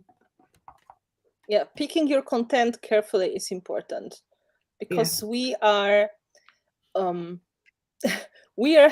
the abundance of sources, but they are not always great. They're not always really valuable. They may be valuable for other people, but for our needs, they are just a distraction. And to kind of, it's good to acknowledge that, and it's good to look at yourself a little bit and see what may be your problem, like what is going to be your catch, like what is going to be your thing. And if you can see it is happening, you can just work on finding a solution that is going to push you towards what you want to do. And it's even more important if you want to do the job of an artist, designer, or any kind of creator professionally, because if you do it for yourself only, it's kind of okay if you just forget about the whole world and you try to just binge watch 3 shows one after another. There's not a disaster happening. But if you are supposed to work on the deadline and you still do these things, it's going to come back and bite your bum quite quickly, and you're going to do everything last minute, crying and not sleeping for 3 nights in a row, and then you're just going to kill yourself. So I've been there, I've done that. Well, I have as well. I'm sure Olga has. Do you sometimes, to get over that bump or lump or whatever you block, I like to have several things, so I can stop one and move on back to another. Then I can stop that and move to another. And I think it sort of structures me to think, right, okay, that might not be going right, so I'll leave it and go to the next. And I have I turn a stitch or whatever it is that I do. It helps me to sort of refocus and not try and finish something that I'm not happy with. So What I I don't know, what do you I do really that? want, Do you have separate? I think, to say is, if you are having in your mind that you are looking for certain things in your life, for example, you would like to stay creative, you'd like to be inspired, you'd like to have fresh ideas, you have to be active in the way Yes. that you are going to act or think towards this. It's not going to come on you like a blessing from the heavens, because this only happens from time to time, and you will have a moment of like, aha, okay, this is the moment of enlightenment, I'm going to create this wonderful triptych including giraffe, zebra, and a monkey, and it's going to be the masterpiece of this year and my opus magnum and everything. That happens sometimes for no reason. We are just struck by lightning. It does happen sometimes, but I think people believe It's a like rare, artists you know, have it all it's the a rare time, which is not exception. true. Yeah, it's Yeah, it's a not. It very is rare rare exception. exception that confirms the rule, because I think that mm, it's even harder when your job and your hobby, when you people say that doing what you love is, do what you love, you will never work a day. Bull It's hard work. It is crap, because difficult. you will work even more, because then you are so passionate about what you do. You want It it never to look in a certain way. You know what you are doing. You are very aware, and more you know, more aware you are. More mistakes you will notice, especially if like look back at your work. And Mm. it's very hard to find the perfect balance between doing research, doing art, and then being artful in any other way, because it's not only working like that, like creating a dinner and cooking from scratch. It also uses the same area of the brain that being Mhm. creative use. Sure. And if you are a lawyer and you have to lie a lot, you will use the same part for creating lies and deception. You have to use the same part of brain that you use for creativity. So Yeah. it's important to make something creative, something not creative, something creative, something not creative. That means that you always have that carrot in front of you, that you will do something that will spark that boost, that will give you that Yeah. creative Careful outlet planning of any and sort. being smart is very, very important here. In fact, when I was planning this year for my art retreats about creativity, I divided everything into like 4 sections, 4 seasons. And the topics you're talking now about, I planned for winter, because usually winter is the time when you are supposed to burrow and you are supposed to get into winter sleep, and people don't Hibernate. always like that. They would like to be creative all the time and so on. They are not happy to just accept they're going to need more sleep in the winter, for example. But the things which are smart planning of your work, finding the balance between, as you said, this feeding, this processing, this creating, finding the way to plan your week so you will have the art dates with yourself and all that. I was thinking to put into that last winter section, when people who are already kind of on the creative path now they can a little bit focus more on mastering these details to make it easier for them to just use their time in a smarter way and allow themselves to just be tired sometimes or Yeah, just to absolutely. recharge in a proper way. So that is something that I think is very important, and people don't talk about it enough. People No, don't talk about creative process as something that needs recharging, something that needs proper timing, something that needs to be smartly process, organized, content, mood. Absolutely. because it's Yeah, because for that's me, what I it's mentioned before. We are supposed to be crazy artists riding on the wild horse of inspiration all It the doesn't work time, like that. It doesn't work like that, does it? which but no. for me, it works. more I do, more I get, because we cannot use up the creativity completely, especially that shared will multiply. You know, like when you have a creative friend and Mm. you FaceTime each other and you will start to get excited about something that you are doing, I they do will that with probably Rachel. grab some supplies and also start to do something. And then that body doubling works really well.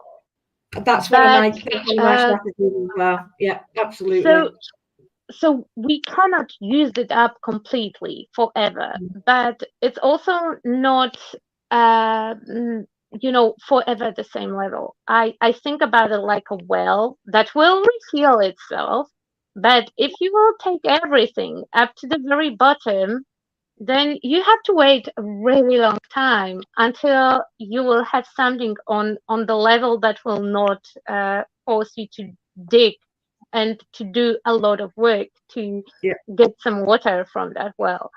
So that is another part that I really like with regular practicing of different exercises. That first of all, I keep tripping and I keep finding myself. Oh no, I'm doing the bouncing again. It's like 12 a.m. I should be in bed and I'm sitting there and looking for images or working on that one next thing. But Yeah, since it's it's a constant. regular practice, I You've noticed got to that keep it up. I see that. I would not see that 2 years ago. I would not see that. I'm getting a little bit manic, and maybe after those couple days of it's so awesome, it's good to take the break. But you're And getting to learn about yourself, aren't you? You're learning about yourself, and that's the biggest helping point ever, isn't it? To understand it's you're having a crap day, leave it. Let yourself have a crap day, but you're not having one tomorrow. That's what I do. It's like, allow it, but not. I always think these sort of things are like a naughty child or a child that's like, mum, mum, mum, mum, mum. And you're like, what? Go away, go away, go away. But you're not. If you just stand there and go, what? Address the issue, come back to it. The child, I mean, if you look at the child, I remember as a kid, I'd go, mum, mum, mum, mum, and I forgot what I wanted. I just go, but it's like about addressing the issue, saying, right, what is it that I need? And then it's gone. You're like, well, why didn't I face it hours ago? And I think it's about knowing yourself, addressing it, and moving on, isn't it? Not allowing it to be fester in your head all day. Well, so yeah. It's a very personal knowledge that we need to learn, like Yeah. to There's the just word. be able to, or to realize how far we can push ourselves and is it worth it. Of course, if you are doing that as your job, you tend more to push yourself Yes, you further do. than needed, and this is not going to be always good for you. But on the other hand, you have to know your limits, and it's, for many people, it's hard to accept the limits really exist, and Absolutely. they think because it's not like physical work, right? It's not like I'm going and digging the potatoes on the field, so why should I be tired? But come on, this It's exhausting. surprisingly, creativity is exhausting. Thinking, planning, imagining is exhausting for your brain, and sooner or later it's going to find a way to switch off. Something is going to be off. You don't know what it may be. Some people everything. react. Some people just get like blackout, go to bed, that's it. But some people will be just getting this little signals that like something is, for example, they will get a little bit annoyed and a little bit jumpy and a little bit angry for no reason. And this is a sign of exhaustion. It is a sign that they don't really have much left in them, and instead of like really being angry all the time, you just need sleep, or Yeah. just going out, or just Yeah. something completely Yeah, different. but Yeah. that sounds silly, but it's true. If you go if you cross that limit way too many Yes. times and way too far, because that limit is will your limit will be lower and lower every time. So first time to piss you off, you will need 2 hours of nagging. Like with example with that child, mom, mama, mama, mama. First time before you will be like, what? You need 2 hours. Second time, it's only 1 hour and a half. And it leads to the fact that you will hear some random child calling another mom on the street, mom, and that one word will already throw you off. You will be already pissed because you know what's coming up. And with doing like it takes me, I do couple exercises every day, and all of them together take me like 30 minutes. So it's not that much for doing several different ones. And Yeah. the effect is not only on my creative part, not only that I feel joy, and I can work and I can do stuff. It gives me just happiness, and it helps me to ground myself. Because in the same way that I ground myself with the mindfulness to be creative, Yep. in that moment when I'm pissed on the street, I can ground myself, and maybe that one person will be lucky today, and I will not tell them what I think about them. And that's a great success. That's a big success, absolutely. And Because for somebody who is creative, it will have the effects on entire life. Being exhausted, blocked, and anything that happens with your creativity will just float all over your life if you are a and this is creative very person. true, because getting control over your creative process and finding your key to manage this is something that is going to reflect on your whole life, because this is very important element, and we kind of transfer the skills we learn in creativity to the skills we use in everyday life situations. And in fact, because we are creative, we are able to manage a lot of situations through art. This is what I meant, for example, with this journal I was saying.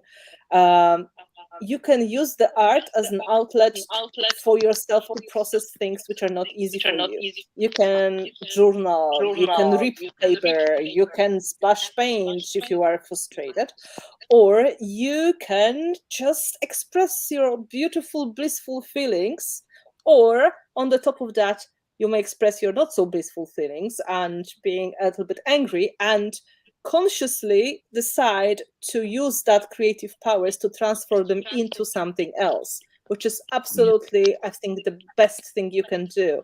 Take and acknowledge what is happening now and turn that into something you really want, something you really need. And again, this brain that you're mentioning is going to believe it is really happening, because if you It should take be. this energy and you use it consciously to, okay, I'm just now make this angry page into calm and relaxed page, on the way, somehow, bit by bit, step by step, you're going to convince yourself that you're really calmer and you're really breathing slower, because that is how we are. We just respond. We can start from the body and we can trick ourselves into doing so many things. And I would love people to know they can do that. I would love them to know that they can just consciously But make it change. takes one big step, because you just have to try. You don't have to believe in it. It's not a religion. There is no division Yeah. for good and bad, and slow and fast, because until you will try it, like really try it. You don't have to believe in it. You can understand how the psychological process behind the exercise works. Yeah. But It's your like, brain is stupid, so it doesn't matter if you know it or not. It will work if you will do it consistently, and if you will Yep. just try it. I think that it will work for everyone, and everyone can benefit from simplest exercises. So, I feel like that. Yes. I think we're all. Yes, Louise, I'm giving you screen. I'm giving you screen. Yes, No, here you go. You can talk. I don't like. I hate the picture. I hate being. But I think we all want instant gratification, and Yes, it doesn't happen and like that. dopamine. We want it to happen there, then, and that, but it isn't. It's a process of practice makes perfect, so they say. That's it. But I feel that it really is a practice. You've got to keep it up. It doesn't happen if you don't keep it up. It's not a miracle. So That's true. Every time when I know that I forgot about exercises, every time when I find myself lost again, oh no, I fell behind again with something. Why I'm so upset? Why I didn't post something? Because instead of following the schedule and doing stuff, I went like, oh, pretty butterflies. That's why I think that I will be forever in that first stage, in the beginner. But as long as it works. Yeah, exactly. As long as that works, because your work is beautiful, absolutely beautiful. Your stamps are amazing, and that I love the connection you make with them. So you do actually work really well like that, and it works for you. For now, the biggest success, my personal one, is that I can see when I'm at the beginning of the spiral, and I don't have to spiral all the way down and then pick myself up, because I don't have to fall. I can just retrack 2 or 3 days instead of recovering from couple weeks. Yeah. And that was a big change. And even with the obstacles and stuff on my way, I'm able to keep it up. And I started with the freaking simple breathing exercise. Like, just breathe. Like, yeah, but that's how it is. This is absolutely like the first step you do. I just want to mention that I put stuff on the screen because tomorrow I will rewatch and make notes. So in case that anything would slip, the questions will appear somewhere. So while we were talking, stuff were on the screen. I was putting things for the future reference. To be fair, to not yes, get there's a lot of any reference to talk about. And absolutely, it's so powerful reading the comments, because I think people actually so connect with what we're saying, and it's because it is relatable. Everyone do struggle with those things. But then now they know we do. It's like, oh right, I didn't realise that. We just have the same turmoil and processes they do. All we can do is help others or show them strategies. Sorry. Yes, and that is a perspective you can pick up, and you can try and pick the elements which are going to work for you. And it's always personal decision which ones are going to be the best and which one you would like to repeat in the future. And of course, I tried different things before I figured, okay, if I behave like this and if I'm on the edge like this, it means we drop everything, and it means I have to leave the house and go somewhere. So I'm getting, for example, away from everything, because this is like the edge of the breakdown. And after that, I'm just going to bite, spit poison, and nobody's going to be safe around me. And this is sometimes just a very simple solution, like, let's get into the car, let's drive to see the ocean, please, for example. That's it. These are things.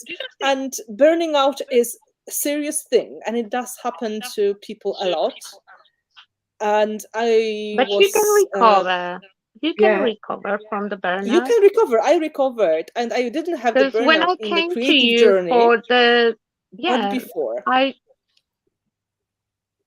when I came to you for the first exercises, because now I'm a smart butt and I have regular sessions, regular therapy. Somebody is regularly keeping tabs on me, and all Right. that mindfulness is progressing. But when I came to you first time, I was already on the burnout. I had a couple things that I could post, and like, okay, so that's it. And then we will sell the pants and find another job and another way of life because it will not What work I did. anymore. That's what I did. I had to leave teaching because of the burnout. But it was people putting pressure on me that I didn't want burnout. And big decisions have to be made sometimes, life-changing decisions. If you need to address that, because that may be like mine, it was causing a problem. It So is a serious thing, and it may happen to anyone anytime if they're not going to be conscious and they're not going to see what is happening with them. It's very easy just to slip into it because it is happening gradually. It's just, it's this discomfort that you get when you boil a frog. And it is sometimes just this breaking point you recognize. yeah, and if you don't recognize it at first, it's a scary place to be when you do recognize it, because you're halfway in it and you're like, what's just happened? I'm going crazy, I'm going mad. And you said, oh God, that you can see the spiral starting. I can see my cut off zone. I have a door that comes over and sets up the door on it. So yeah. I like that that visual aspect speaks to me. I can spot that I I am on the wrong path, that something Yes. is not working. Yeah. But it's also exhausting because actually every day you have to check up with yourself. Are you okay? How are you doing today? What are you feeling? Are we feeling okay? Not okay?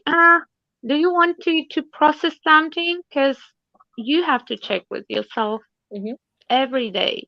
Because otherwise you will, one day I will miss the checkup, and I know that I will miss all week, maybe months, until It's a again bad I habit. will find myself in the same spot. And I don't want to be in that spot. No, you don't. Mm. And I didn't have to sit on the rock and make that was surprising that you don't have to do that.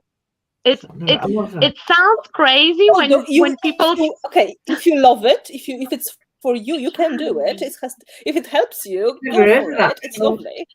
Yes. But if you think about it, like when we talk about mindfulness, it might sound like some kind of alchemy, sorcery, like everyone get naked and dance around the fire pit.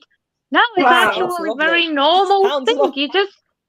You are at home. You can dance naked if you want to, but I don't know if it's very helpful with that case. It sounds crazy, but it's not crazy. Yeah, just It helps. It normal helps stuff.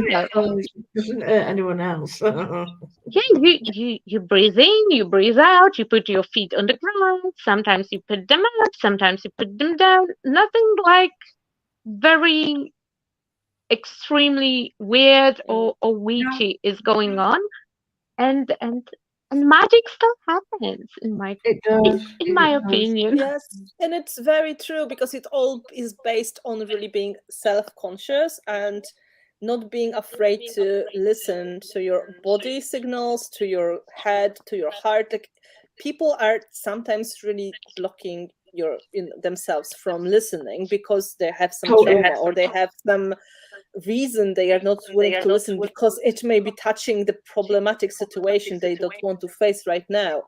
But in the end, it's going to lead to a disaster.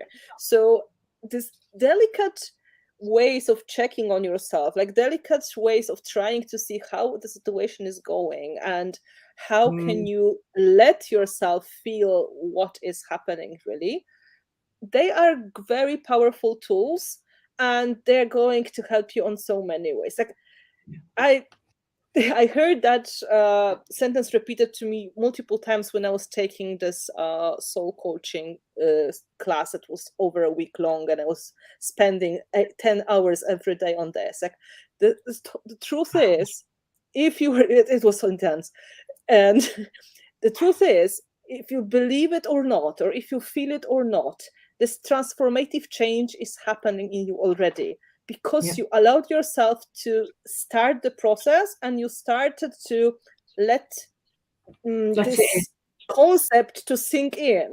And slowly, this is like a little seed, and this seed is, maybe I can use this knowledge to help myself, no matter what the need is. And it's going to root in your head a little bit. It's going to spread from there, and it's going to affect different aspects. It will start with learning how to breathe and to calm down. And then it's like, okay, so I can transform that into something else, and then I can adapt it to this.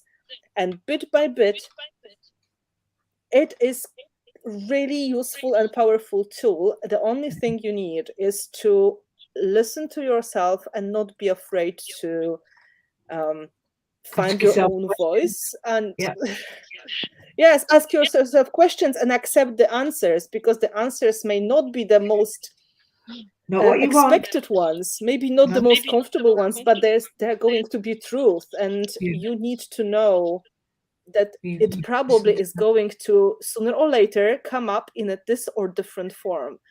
You listen to yourself. It's important, listening to yourself.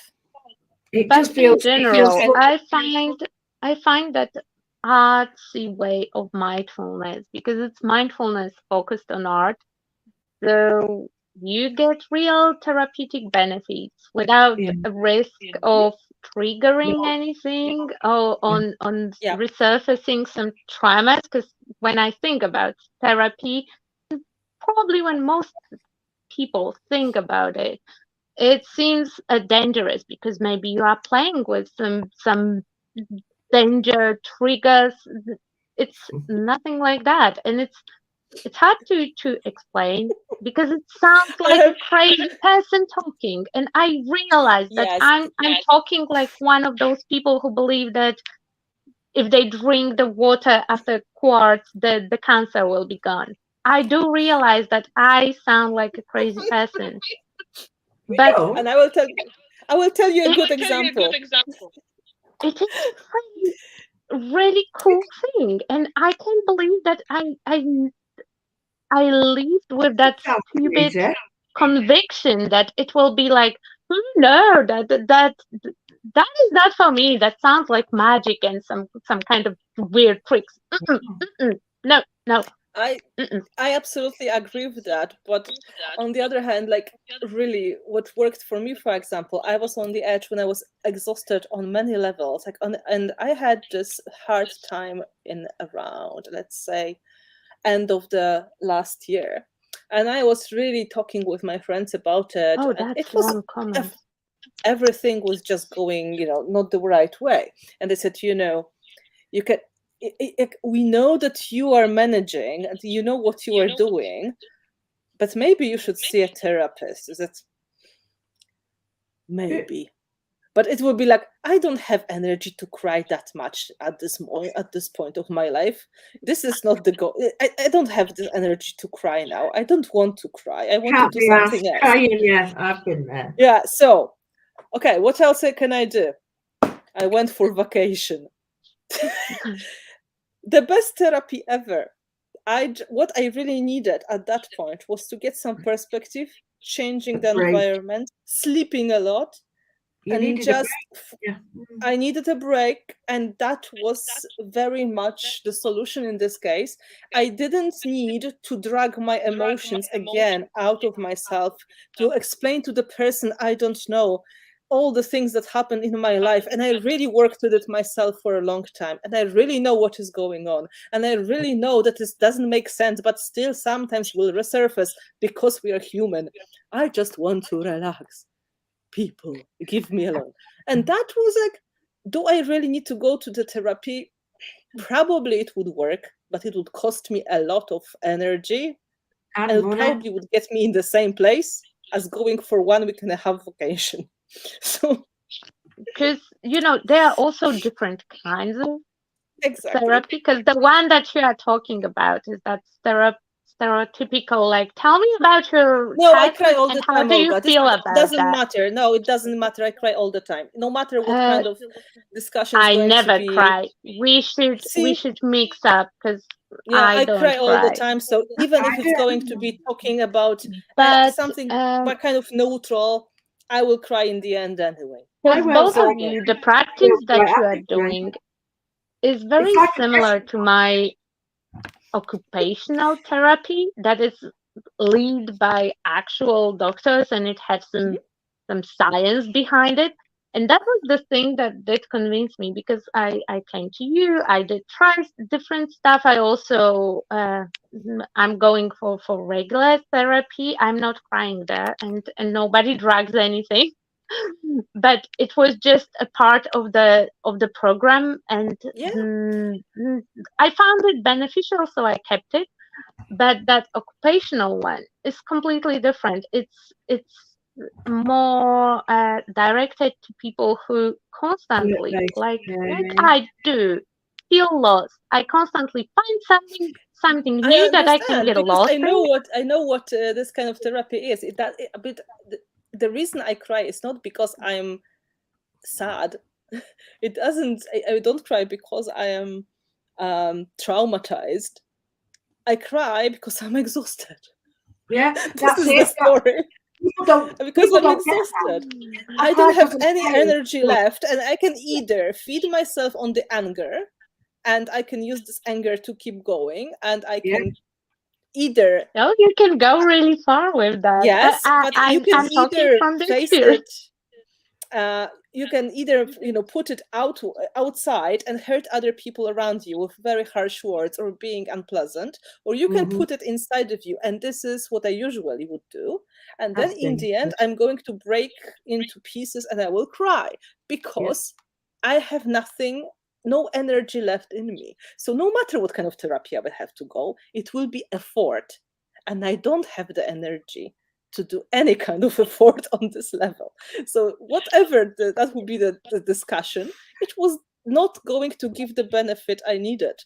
People gave me the advice that was logical from this point of view, but me looking inside of myself, I just like, I don't have energy to go to the therapy. I just want to be left alone. This is my answer. There's your space, isn't it? Your space, you need your space. People don't realise that just having space is enough. When you clear your But map, I think that I noticed that since, because I remember that you also have the healthcare that was combined with being overworked and not knowing how to relax. And I noticed that since then, you learned your lesson, because at least once a year, even if you don't go for holidays, you take the holidays. Yeah, I have to take minimum 2 holidays per year. If I don't, I'm going to be very bad person. Yeah, because you just disappear. You disappear from social media. It doesn't matter what's going on. New products are coming. The factory is calling that everything is burning, and you're like, nope, I'm going on holidays. Bye. But yeah, because this is this moment when you just have to. This is exactly the feeling when you have when you are on the edge of your spiral. That this may happen, and if I crash, there will be not much left to use, because if I'm not doing it, nobody else is doing it. So yeah, bye. See you in 1 week. Don't you find With that, yeah, don't you find the questions very? They're sort of coming in and talking about what we're talking. But before we've said it, we're all very no connected. worries, no worries, Lou. I will catch up with all the questions, because yeah, they stay in. But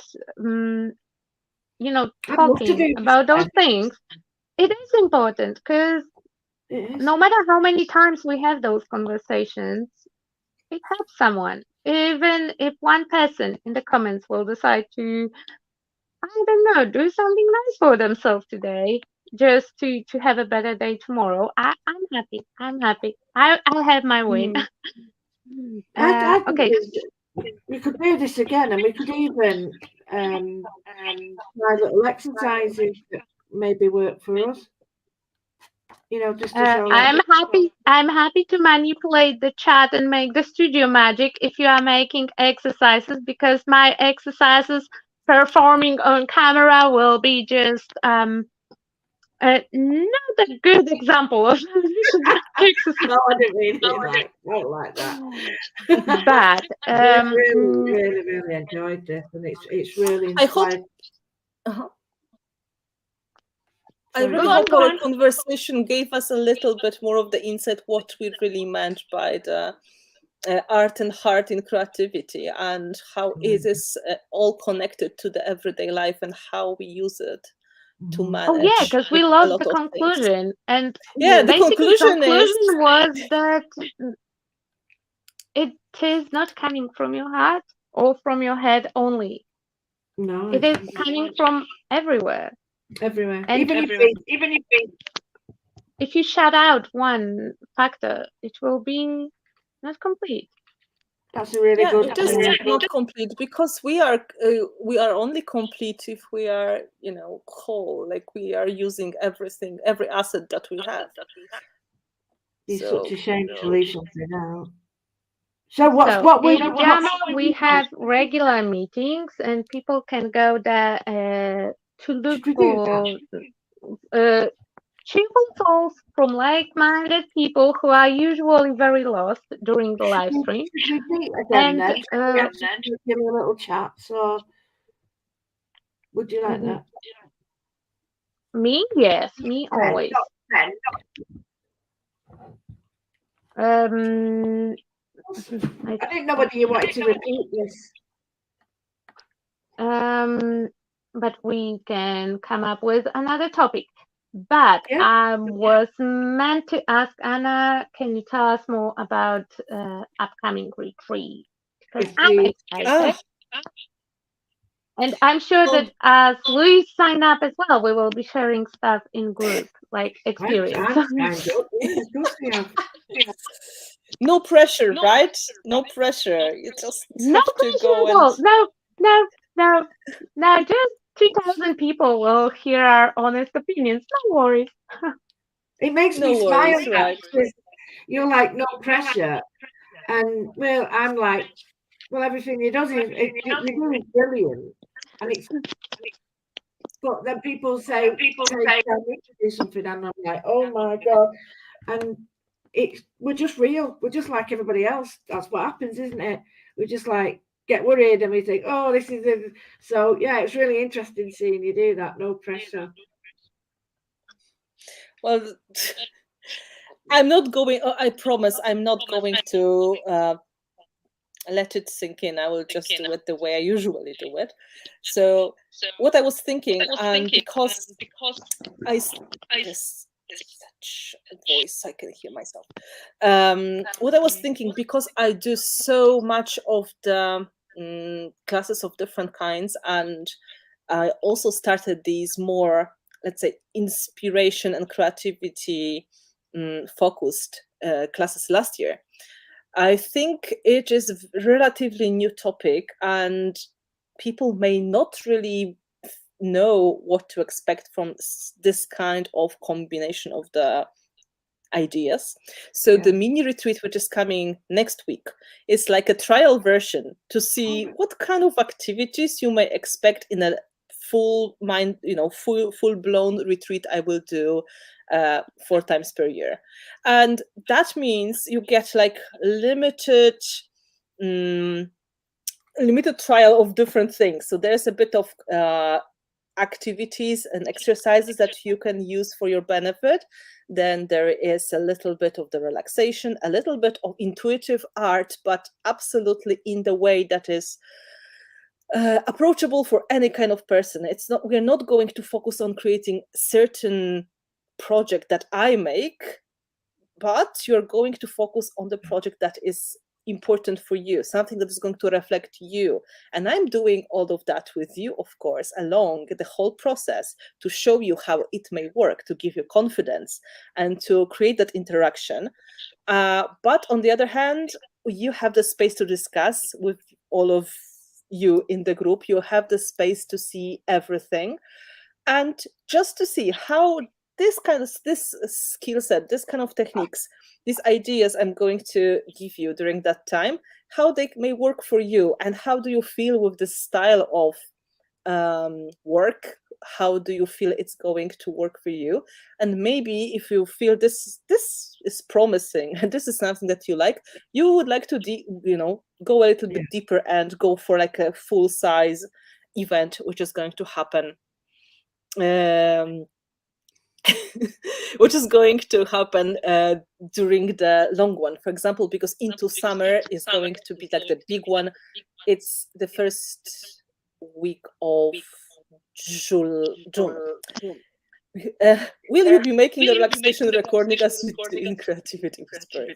I keep thinking about it. It's not very important in the process that I have on my mind. But if you really want to, I can make a relaxation as well. I really did this kind of effort. I do I record my very calm voice telling you to ground and to relax. And you are going on a beautiful journey and you are going to do all the things which are pleasant for you. Kind of.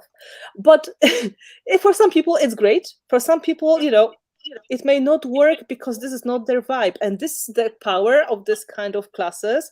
I don't expect you to do everything literally, and nobody is going to be checking on you if you did everything or not, because it's your journey, it's your rules, it's your timing. You are doing that in the way that is going to benefit you in the best possible way. So if you are absolutely not a person that likes drawing, or the person who hates listening to relaxations, you don't have to do that. Nobody's going to get hurt. And what I really wanted to focus in this one is to really give you a little bit of the tasting menu, but also help you to recognize your creative voice and your style, and to recognize what is important for you right now and how you can use your art to work with this knowledge or to discover this knowledge, because some people can even go a little bit from other way. Instead of finding the answer just by thinking, they can find the answer by making, and this is like the best part ever. And that's a very powerful tool that I learned, and it works wonderful with any kind of creative people, how your own artwork may help you focus and find out what is really important for you at this point. Absolutely. And I use it in all of now the I'm intrigued. art retreats. Now it is really amazing. That's fantastic. I'm looking forward to it. And it's we will good see. day. Remember, people, I'm hopeful. Thomas, I will go as a guinea pig to see how it will work. But like with any kind of exercise of this kind, I would say that I would try it. Why not? Because I'm the person who is trying it everything. Because yes, and you it's have free nothing and to it's my lose, way. honestly.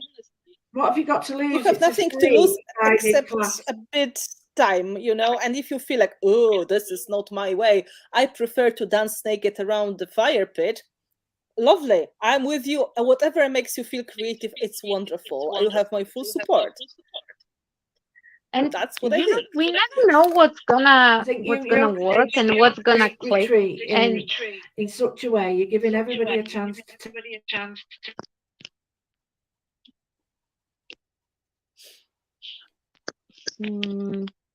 wait, I think Louise is frozen. Frozen. Yes, I think she's frozen. Oh, sorry, you went there. Oh yeah, now it's fine. Now it's fine. You have to repeat the last sentence.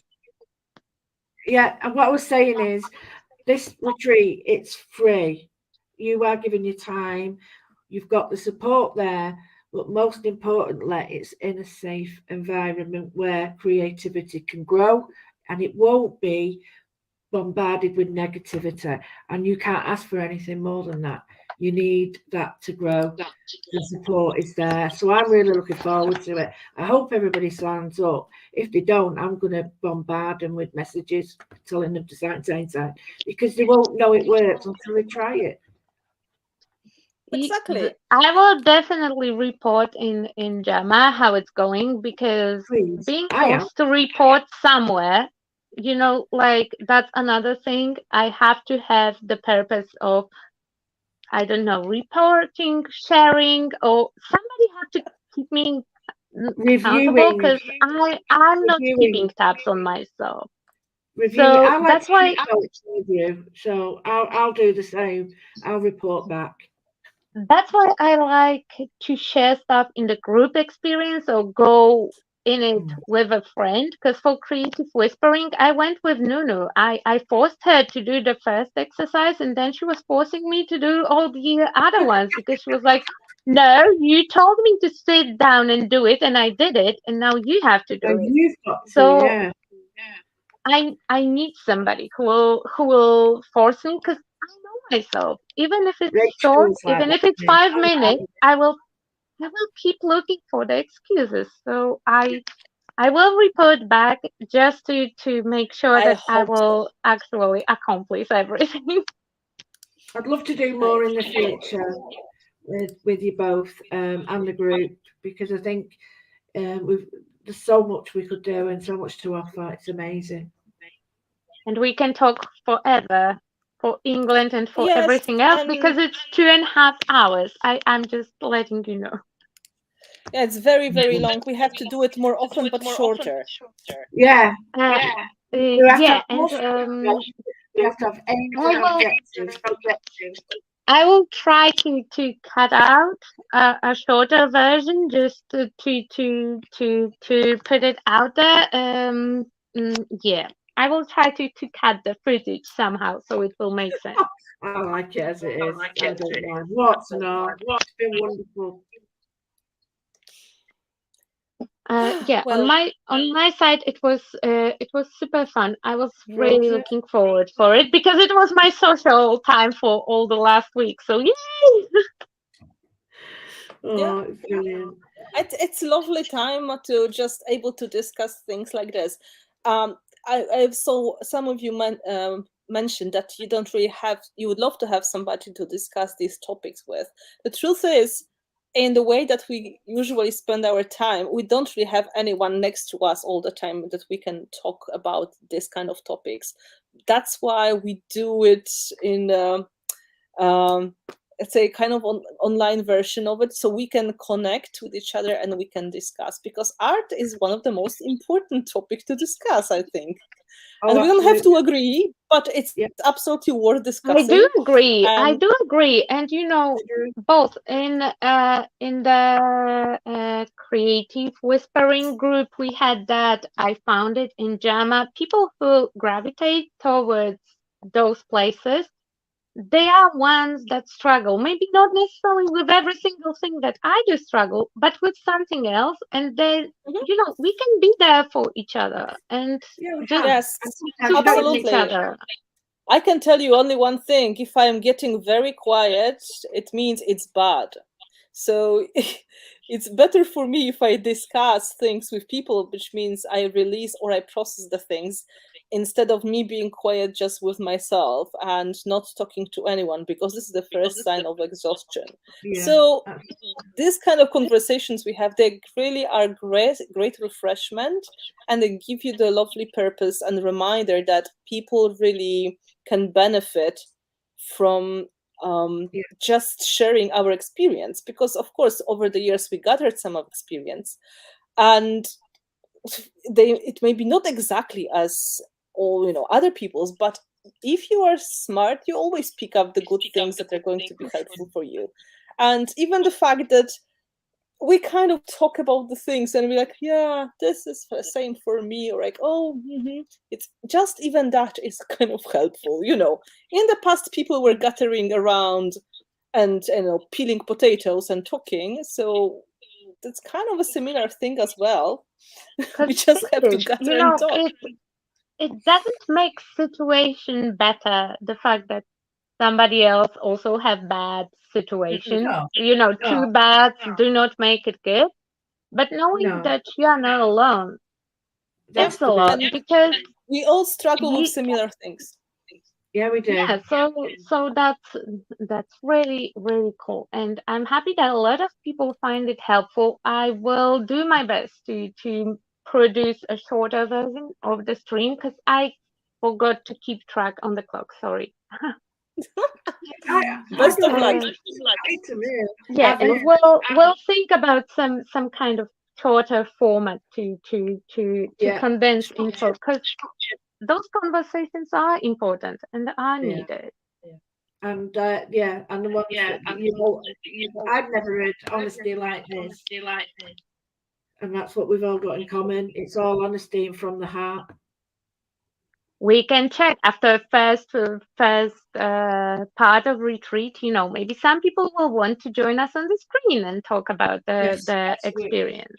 Possible, Because who knows? that is also a cool option, and that will also allow questions to be voiced on the screen. Yeah, Because in the absolutely. comments they might slide. I hope that I didn't miss anything important. No, you were brilliant. Yeah.